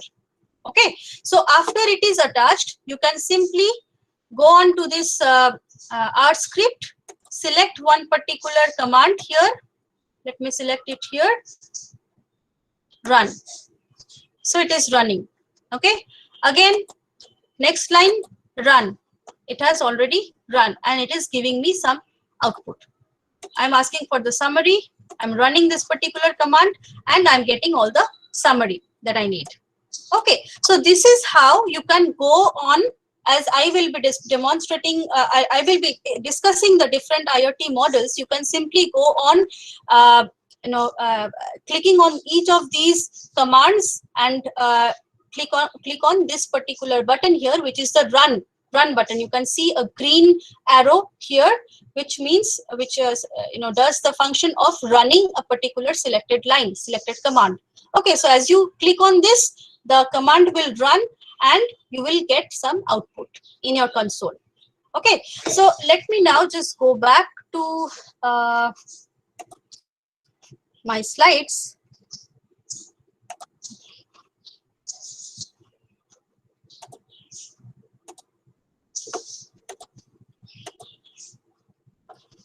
Am I back?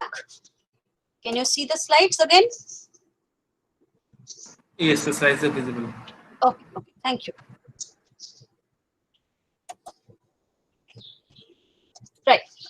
So the IRT models, for the binary responses, we have three different IRT models: the 1PL, 2PL, and 3PL model. Okay, 1PL model assumes that the discrimination value to be constant across all the items and gives a measure of only the item difficulty. So only one parameter is being concerned.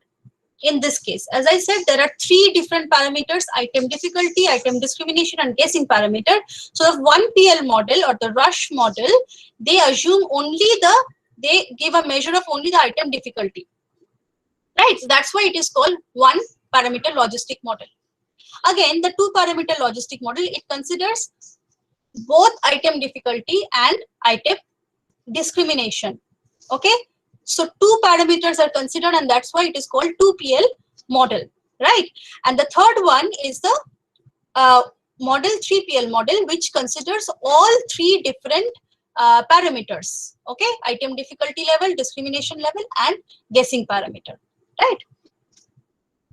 So these are for the dichotomous responses, you get item response functions or item characteristic curves like this. These are the different kind of curves. So for 1PL model, A is constant, which is the discrimination value. B, you get the output for B, which is the difficulty level, and C is assumed to be 0. Guessing parameter is assumed to be 0 for the 1PL model. For the 2PL model, you get the values for discriminations as well as the difficulty level. Here also guessing is taken to be 0. For the 3PL model, you get the values for all the three different parameters, right?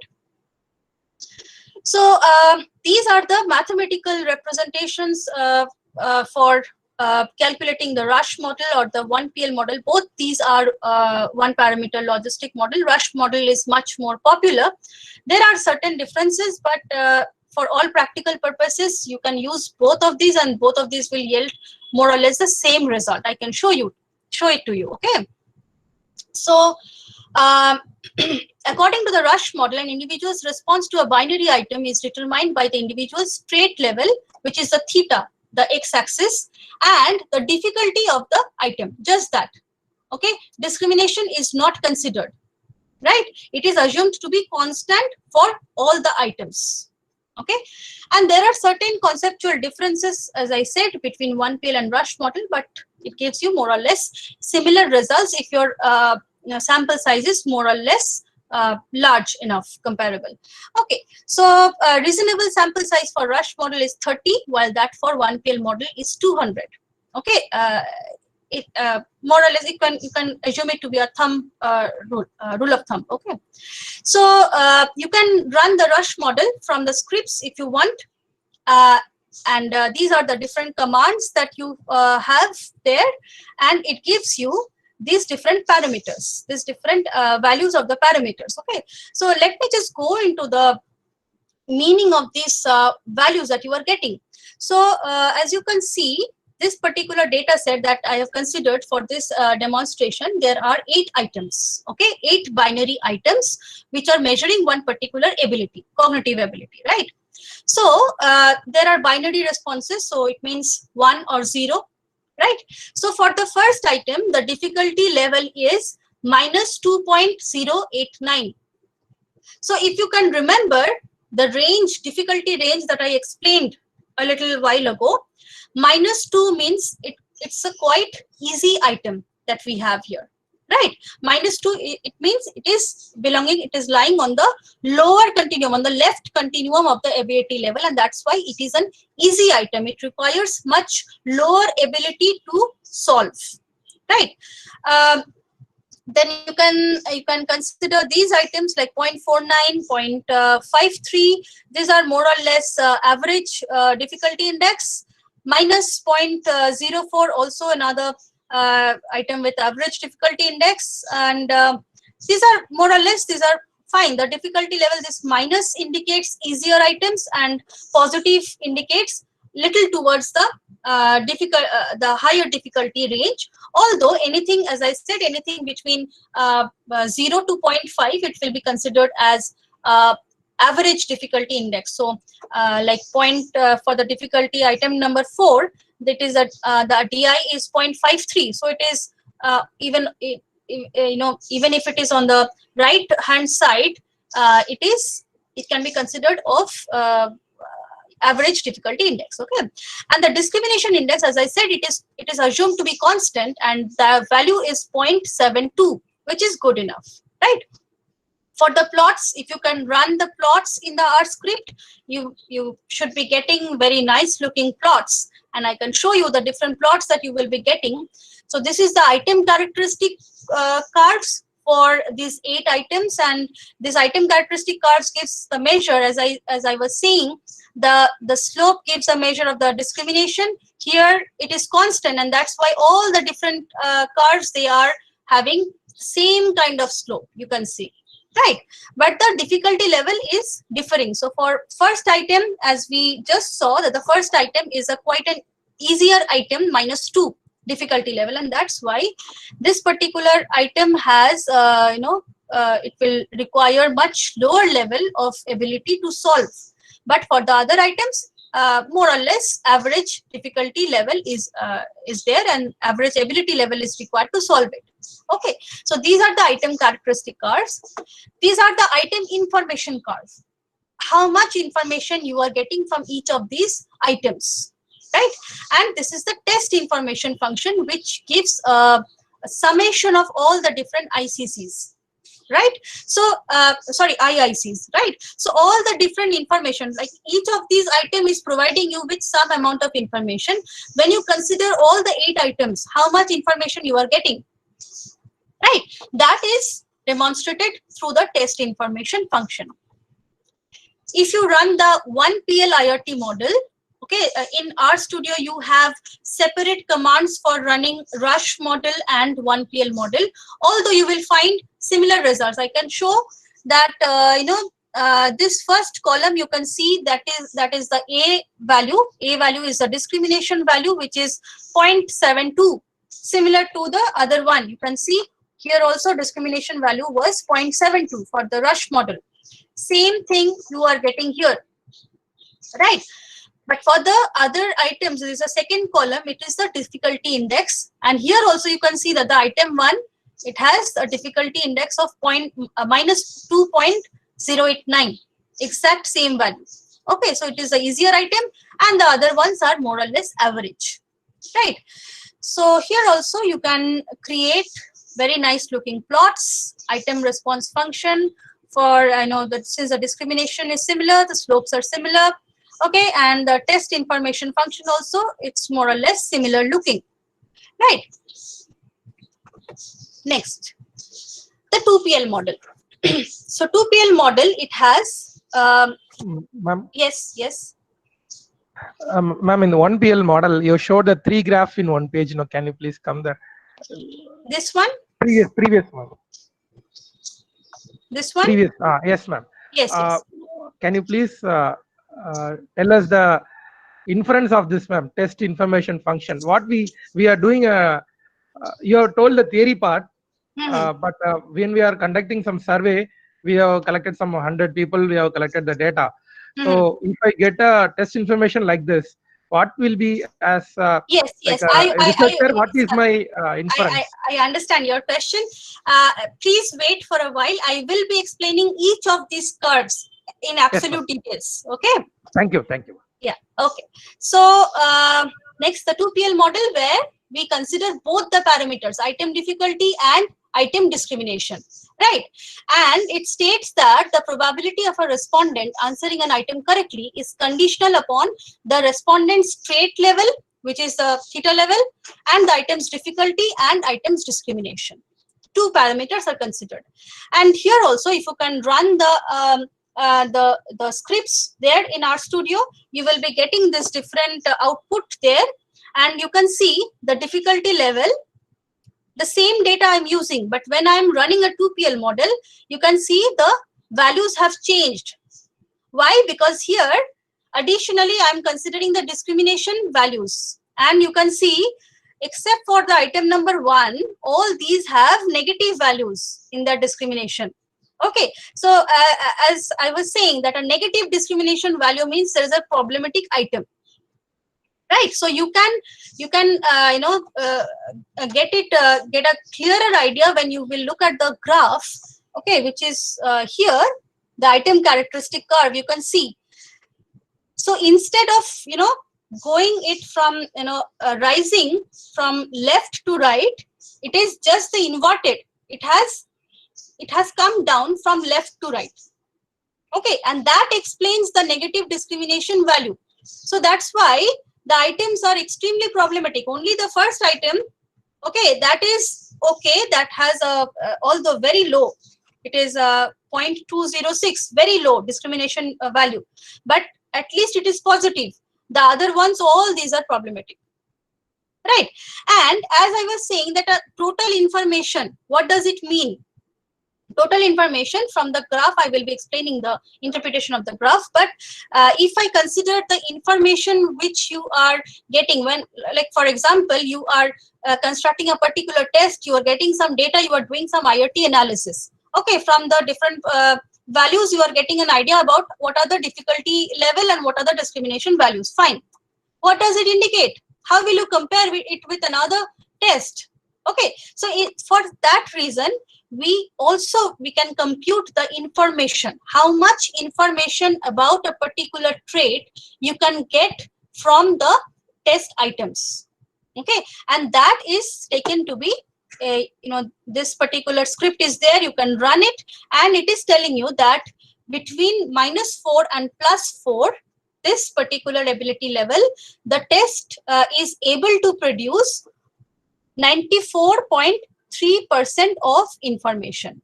Okay, based on all the different items, the test is able to provide you with 94.3% information. But of course, it is not very intelligent to rely on this part only. You have to look for the discrimination values as well, because you can see that the information, although it is 94.3%, the discrimination values are absolutely not acceptable. So the test is problematic, although a lot of information you are getting here, right? So yeah, you can see the item characteristic curves here, negative ones, item information curve here also negative, and the test information function. So it's a very narrow curve you are seeing here. So definitely it is providing some information at the very middle part, the average in average ability level, but for the upper or the lower end, it is not providing any information, right? So if we compare the 1PL and 2PL, what are you getting? You are getting that different kinds of test information function and item information curve. So after looking at it, you can you might think that this is for the 1PL and this is for the 2PL. So it is better to go for the 1PL because a fuller curve is there. It is covering more or less the entire range, but here it is covering only a very narrow range of ability, right? But in such a case, you have to consider the log likelihood part. Okay, and when comparing any two such models, whether 1PL or 2PL, you have to look for the higher log likelihood value. The higher the value, the better is the model. So in this case, the 2PL model has the higher log likelihood value, since it is in the negative dimension, right? So it means that it is a better model, although it is providing lesser information. Why? Because here I am considering a second parameter, which is better explaining the variances. Clear? So let me go to the next one. The 3PL model. 3PL model is an extension of these two, and it includes a third parameter, which is the guessing parameter. So you have the three parameters together, and here I have used one particular data set which is inbuilt in R. In RStudio, you will find several inbuilt data.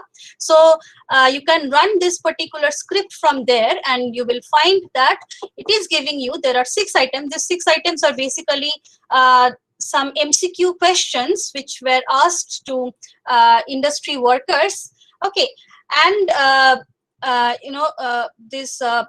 responses that they gave, from those responses, the guessing parameter, difficulty level, and discrimination level all were assessed. Okay, and here you can see that the guessing parameter is almost 0 for item number 1, definitely 0 for item number 3, 5, and 6. But for item number 2 and item number 4, it is a little higher. Okay, you can find that these two items, they have some amount of guessing parameter involved, right?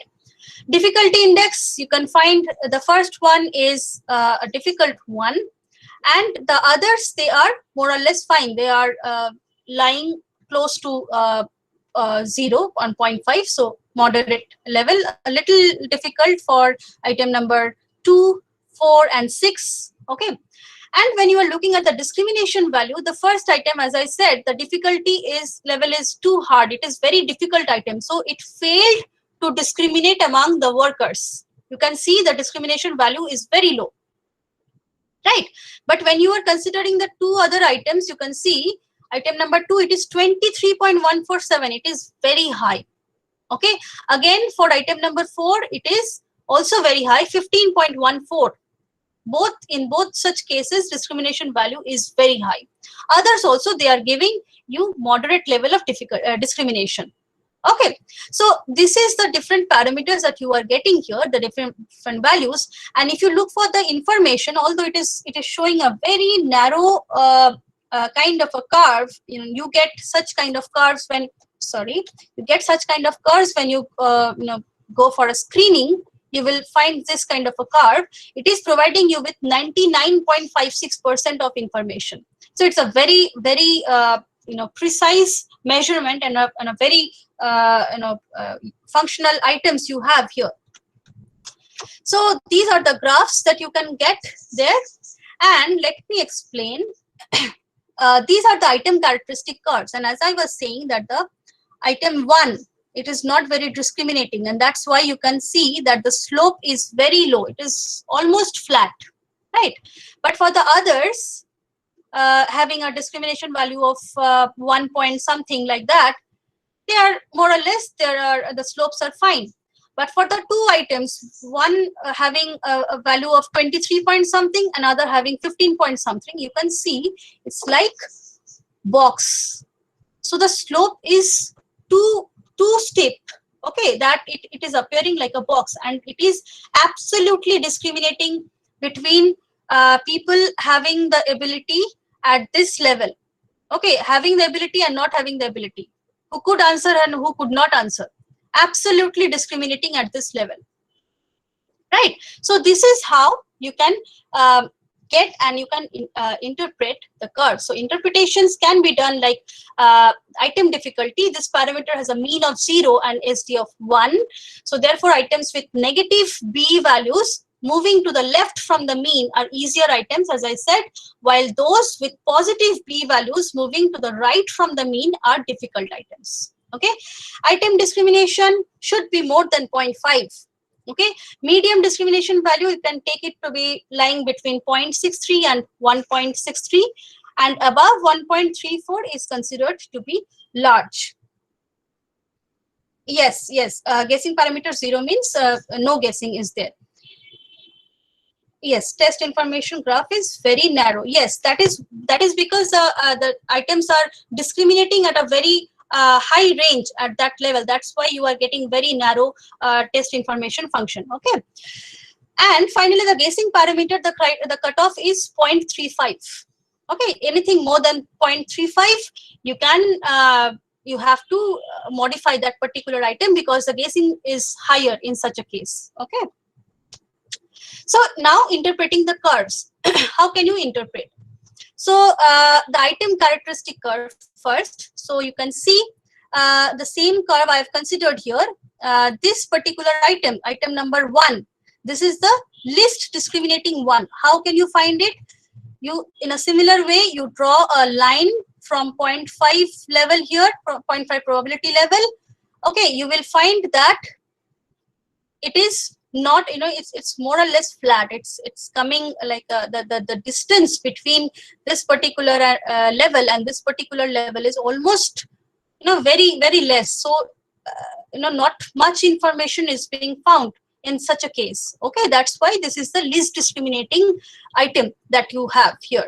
Okay, and most discriminating ones are these, item number 4 and item number 2. As I saw, as we found that the discrimination values are 23 point something, 15 point something, like that. Okay, so steeper the curve, more discriminating the item is. Item 1 is least discriminating, item 2 and 4 most discriminating, all other items moderately discriminating, and discriminating at the upper end of the continuum. As we found that the more or less all these items are a little difficult, okay, and they are all discriminating at the upper end of the continuum, which means people who have higher ability, among them the discrimination is better as compared to those who have lower ability.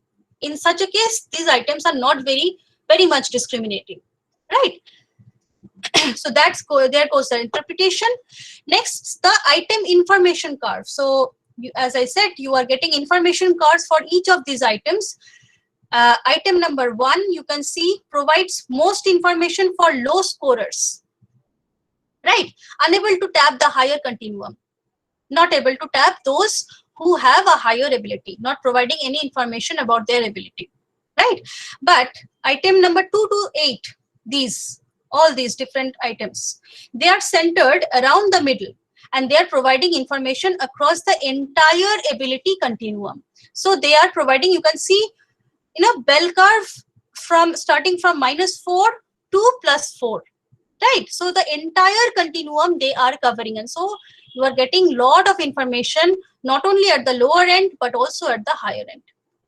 Okay, and for the test information function, you can see for this particular curve here on the left side, most informative at the middle. So this particular test is most informative at the middle.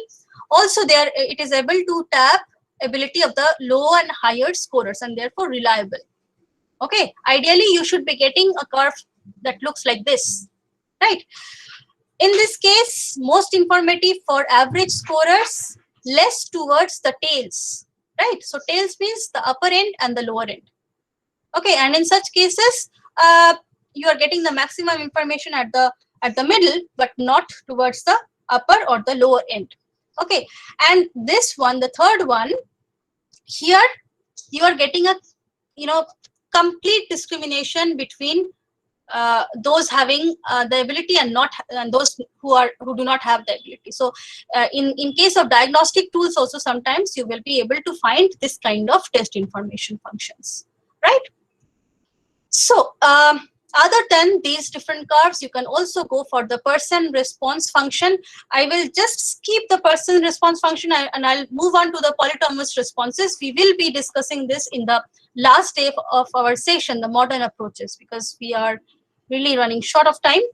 So IRT models for the polytomous responses. I really hope that at least some of you are running the scripts on your own. Otherwise, it will be maybe a little less interesting for you, right? So IRT models, polytomous responses. Now we have 5 different models, IRT models for the polytomous responses, and these are the mathematical formula for these different models. I'm not going into this, but all these at the same time, like the dichotomous models, these are measuring the probability of getting a endorsing a particular response category. Okay, so here, instead of getting the item information curve or the item function item characteristic curve, we get the category characteristic curve. Okay, so category characteristic curve means here we are getting, for one particular item, we are getting 5 different cards, as you can see here, right? And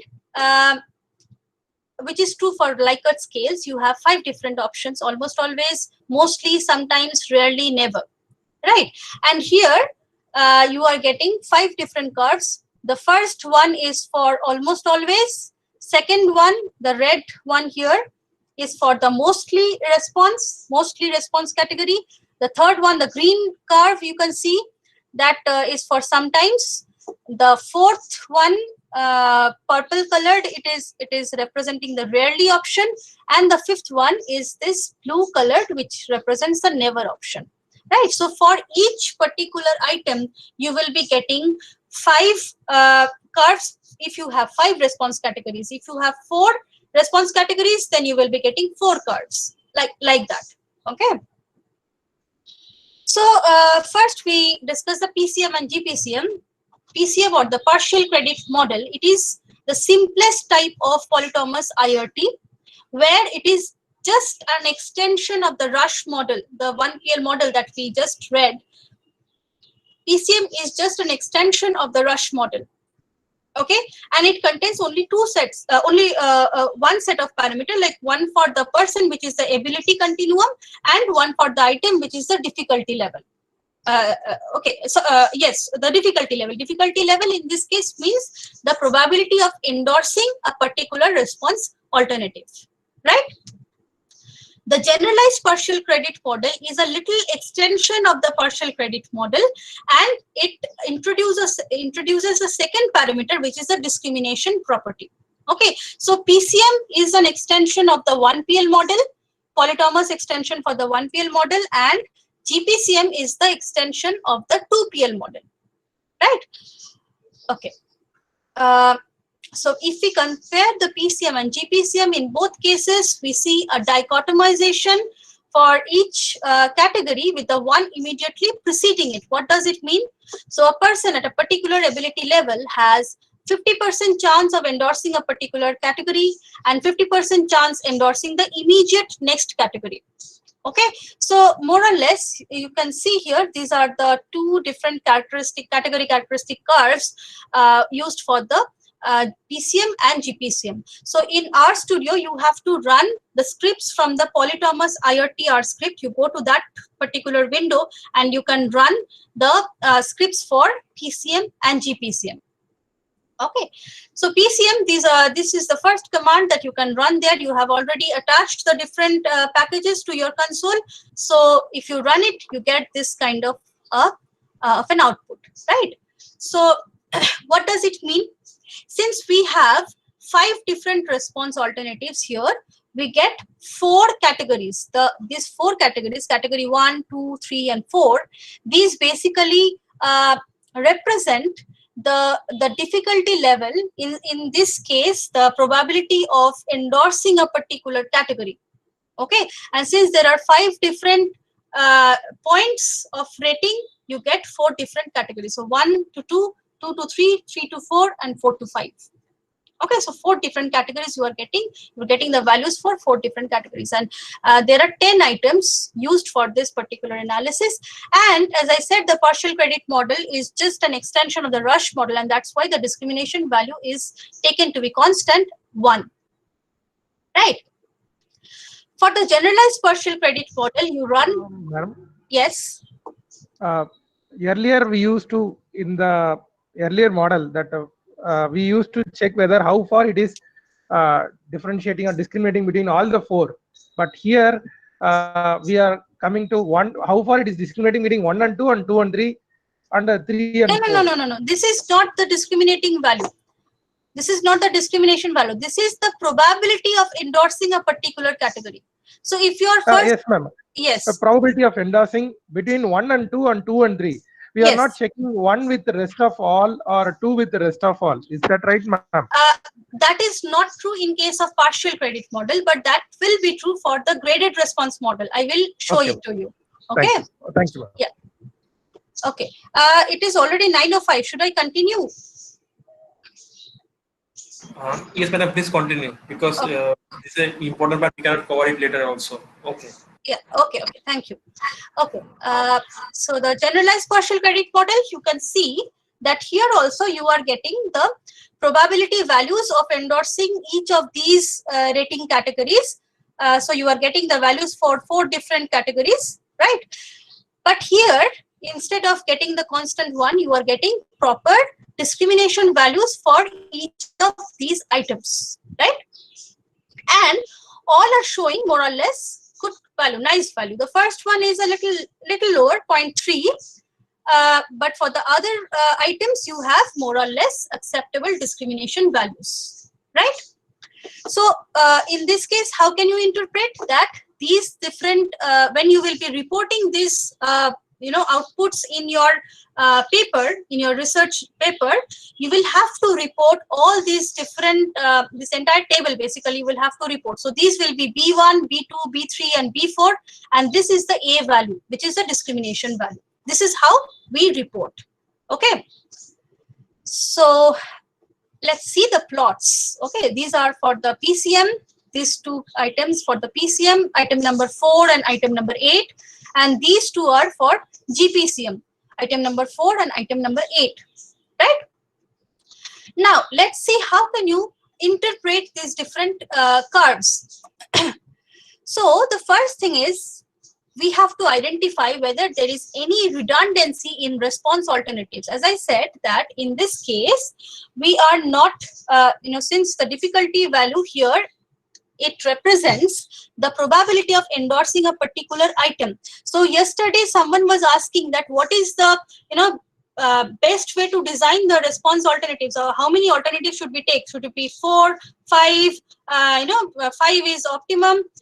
We cannot assume, because in this case you can see there are 5 response alternatives, right? But you can see that there are a lot of redundancy in the different response categories. Let me show you. Here you can see item number 1 and item number 2.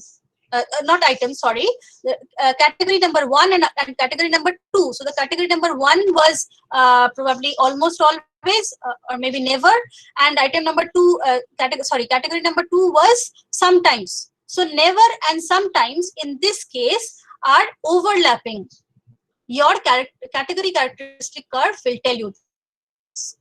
Okay, you can see redundancy here also. In when we are doing the same for item number 8, you can also see that there is a huge overlap between response category 1, which is never, and response category 2, which is sometimes. Okay. Here also, when we are doing the PCM, here also you can see overlap between 1 and 2, and here also 1 and 2. So basically, this particular category characteristic curves, they are telling you that for these items, maybe I should reduce the number of categories to 4. Do not keep it 5. Okay, because first category and second category, they are overlapping, they are redundant. That is not very discriminating. So if I keep this, maybe it will be an extra baggage for my item. Okay, that's why I have to reduce it. Clear? So there goes the interpretation of this category characteristic curves. Right. PCM and GPCM. So if you compare the 2 different models, PCM is an extension of the 1PL model and GPCM is an extension of the 2PL model. So if we compare these 2 different models, how can you compare? You can simply run an ANOVA analysis, and you can see there are different parameters you are getting. You can simply go for this log likelihood value, and as I said that the higher the value, better is the fit. So you can see, since it is in the negative dimension, the value, log likelihood value for GPCM is higher. Okay, and which means that it is a better fit for the data. So of course, in any situation, you will find that a 2PL model will always give you better results than 1PL model, because you are considering 2 different parameters. So more the variance is explained in your data, better is the fit you are going to get, right? Next comes graded response model. So in graded response model, this is a much popular one, and it is most widely applied for rating scales. Okay, even you will find in your field also, if you go through the different research papers, you will find that most of them, they apply the graded response model. right? And it is applied when the item response options can be conceptualized as ordered categories, as can be seen for Likert scale. This model is also an extension of 2PL model, but here, unlike the GPCM, okay, GPCM is also an extension of 2PL model. So both GPCM and GRM, they are applicable for Likert scale, but here the calculation is a little different. In graded response model, an item response scale is assumed to have m-1 response dichotomies. Okay, what does it mean? M represents the number of response categories for a given item. For instance, an item having 5 response categories, there are 4 response dichotomies. Okay, and as in GPCM, the calculation was the probability of endorsing the first category was 50% as compared to the probability of endorsing the second category, which is the immediate next one. Okay, that was kind of the calculation. In GRM, it is like if you have, the probability of endorsing the first category is calculated against the probability of endorsing category 2, 3, 4, and 5. Again, category 1 and 2, if you are comparing the next one, probability of endorsing category 1 and 2 is always compared against the probability of endorsing 3, 4, 5. So it is like as it goes higher, this end goes lower. So 1 versus 2, 3, 4, 5, 1 and 2 versus 3, 4, 5, 1, 2 and 3 versus 4 and 5, and finally 1, 2, 3, 4 versus category 5. Right. So each item has a single discrimination value for all response options in a GRM framework. Right. So that is the basic difference between GPCM and GRM. Right. But for all practical purposes, you will find more or less similar results. But nonetheless, GRM is much more applied. It is a much more popular model. It gives better results sometimes. Okay. So GRM versus GPCM. I just explained, so I'm not going to repeat myself again. And you can run the different scripts you have for graded response model from your RStudio, in your RStudio. So these are the different commands that you can run, and you are going to get the values for GRM. Okay, so extremity 1, extremity 2, extremity 3, extremity 4, these are the different categories that you will be getting for GRM. It is similar to what we have seen earlier. So you can give it like, you can like write it like B1, B2, B3, B4, and for the discrimination index, you give A. Okay, that is how you report it in your research article, right? So here you can find the discrimination values. They are quite good, right? All of them more than 0.5, and from 2 to 9, we have even more than 1. So it is even better, right? So these are the different plots that you will be getting from GRM. But here also you can see the same problem exists since we are using the same data. Same problem is there, the overlap is there, the redundancy is there, right? But nonetheless, it is giving you a good looking test information function, more or less covering the entire ability continuum, right? So which one to use, GPCM or GRM?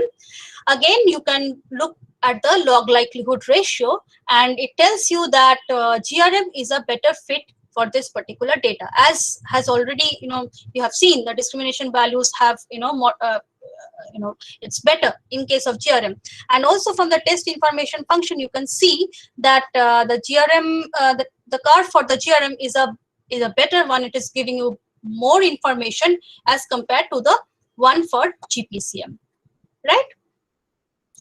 Then comes the fourth one, which is the rating scale model.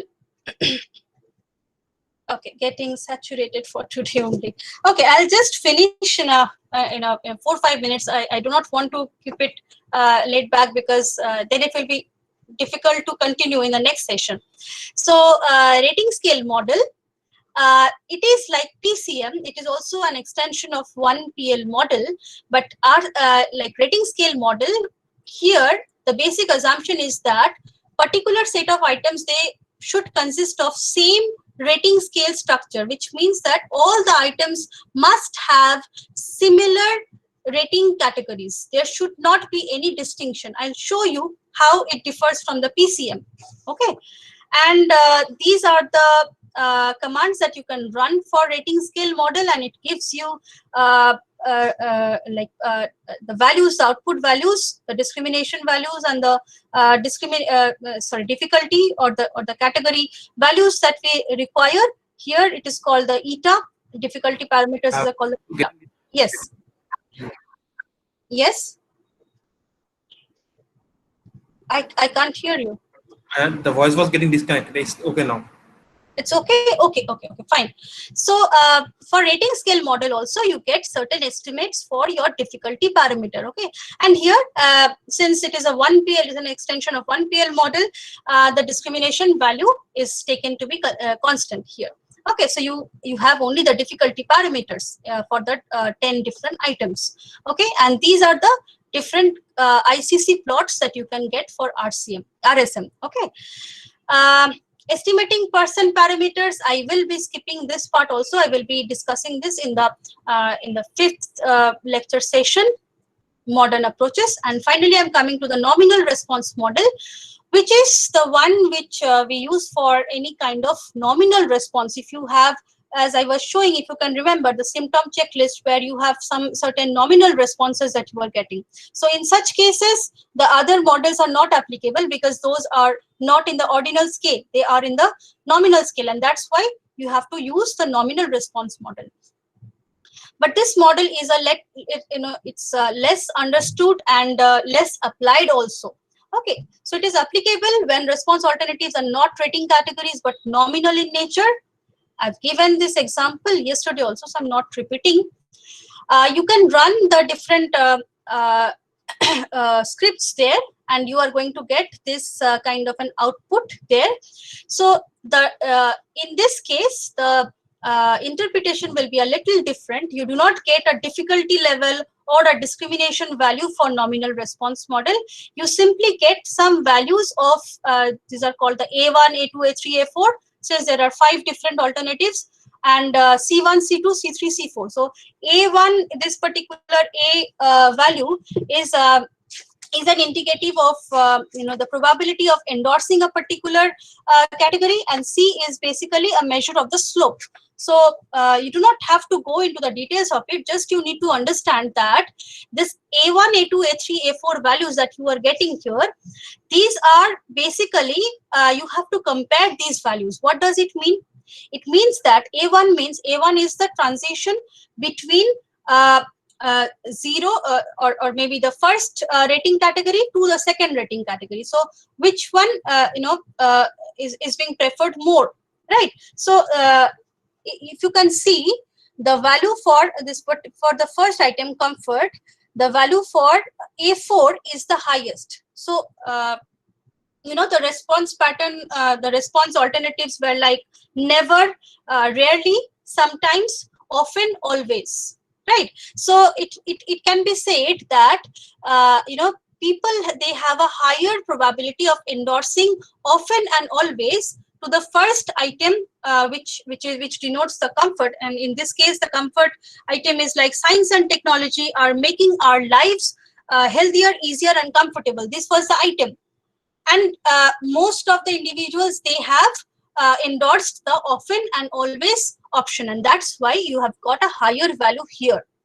Okay, so by comparing these values, you can get an understanding about for which particular item, which particular response alternative is being endorsed more, right? And here also you can get certain plots. Okay, these plots, so you can see P1, P2, P3, P4. These are for the different the rating categories you are getting. For for example, the comfort, same item I'm considering. For the first, second, and third category, it's lower, the P value, theta level, it is lower. But for the fourth one, P4, which is the we just saw, the value here is quite high, and that's why you can see the value is a little higher here. Okay, so this is how you can interpret the IRT models for nominal responses. Okay, and these are the different other types of plots, the test information plot that you are getting here. Okay, and these are the item information cards you are getting for each of these items, right? So which model to choose and when? So as I was saying, partial credit model, rating scale model, both these are extensions of one PL model, but the basic difference is that for partial credit model, each item can have its own rating scale structure, while for rating scale model, all the categories must, all the items must have same rating scale structure, which can be shown here. For this particular scale, on the right hand side, you can see there are 5 different options: strongly disagree, somewhat disagree, neither agree or disagree, somewhat agree, strongly agree. And it is the same rating categories are there for all the different items. Okay, so in such a case, rating scale model is more applicable. But if you consider the other one, you can see for the first item, options are like better than usual, same as usual, less than usual, much less than usual. The next item, it changes entirely. It becomes not at all, no more than usual, rather more than usual, much more than usual. So the rating scale structure is changing. So in such a case, PCM is more applicable, right? And for GPCM, GRM, I won't repeat myself. Both these are applicable for Likert scale, but GRM is much more applicable because it's more widely used basically. And nominal response model, as I said, it is applicable for,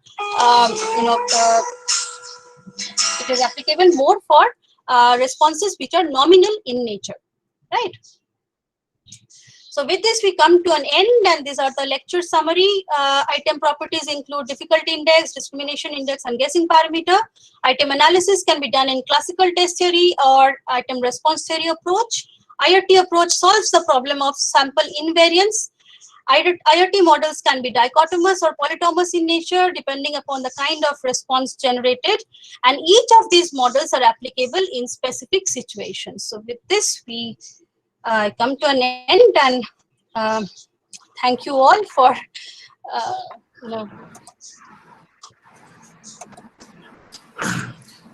Thank you, madam, for relentless effort. And thank to the participants also. Most of them have stayed with you because it was interesting, and I think most of them will have many queries. But I find the slides are very informative. So if you can share the slides and the material also, I think the participants have to go through the material today, and when they will think about the what you have taught today, they will come to many questions. So I am expecting the WhatsApp group to be flooded by questions after the dinner time. Okay, madam. So thank you all to all the participants also. And do you have, like, you can discuss the questions later if possible, because I think most of them will be trying to have the dinner. So just any one, if you have, we can clear that, and we ma'am, can. yes. Ma'am, a doubt, ma'am. You have shown nominal response model, and you said it is for nominal variable. But in your example, you have shown that it is there all ordinal. You have shown the comfort different items. All you have showed that Yes, not at all. There is a problem with the nominal response model because you do not get much this kind of data. Okay, if you have this kind of data, you can always apply this nominal response model for that particular data. I have used this particular data. This is an inbuilt data of R. Okay, because I do not have a very suitable data for demonstrating the nominal response model. That's it. Thank you, ma'am. Right. Okay. Okay. Thank you. Yes. Okay. I think we should close it now today. It has been quite saturating exactly. for you So all. please go to the yes, I think. So thank you, madam, again for your relentless effort. That was excellent effort from your part. The participants also, we shall meet tomorrow. You can question. Thank you. Yes. Okay. Thank you. Bye. Good night.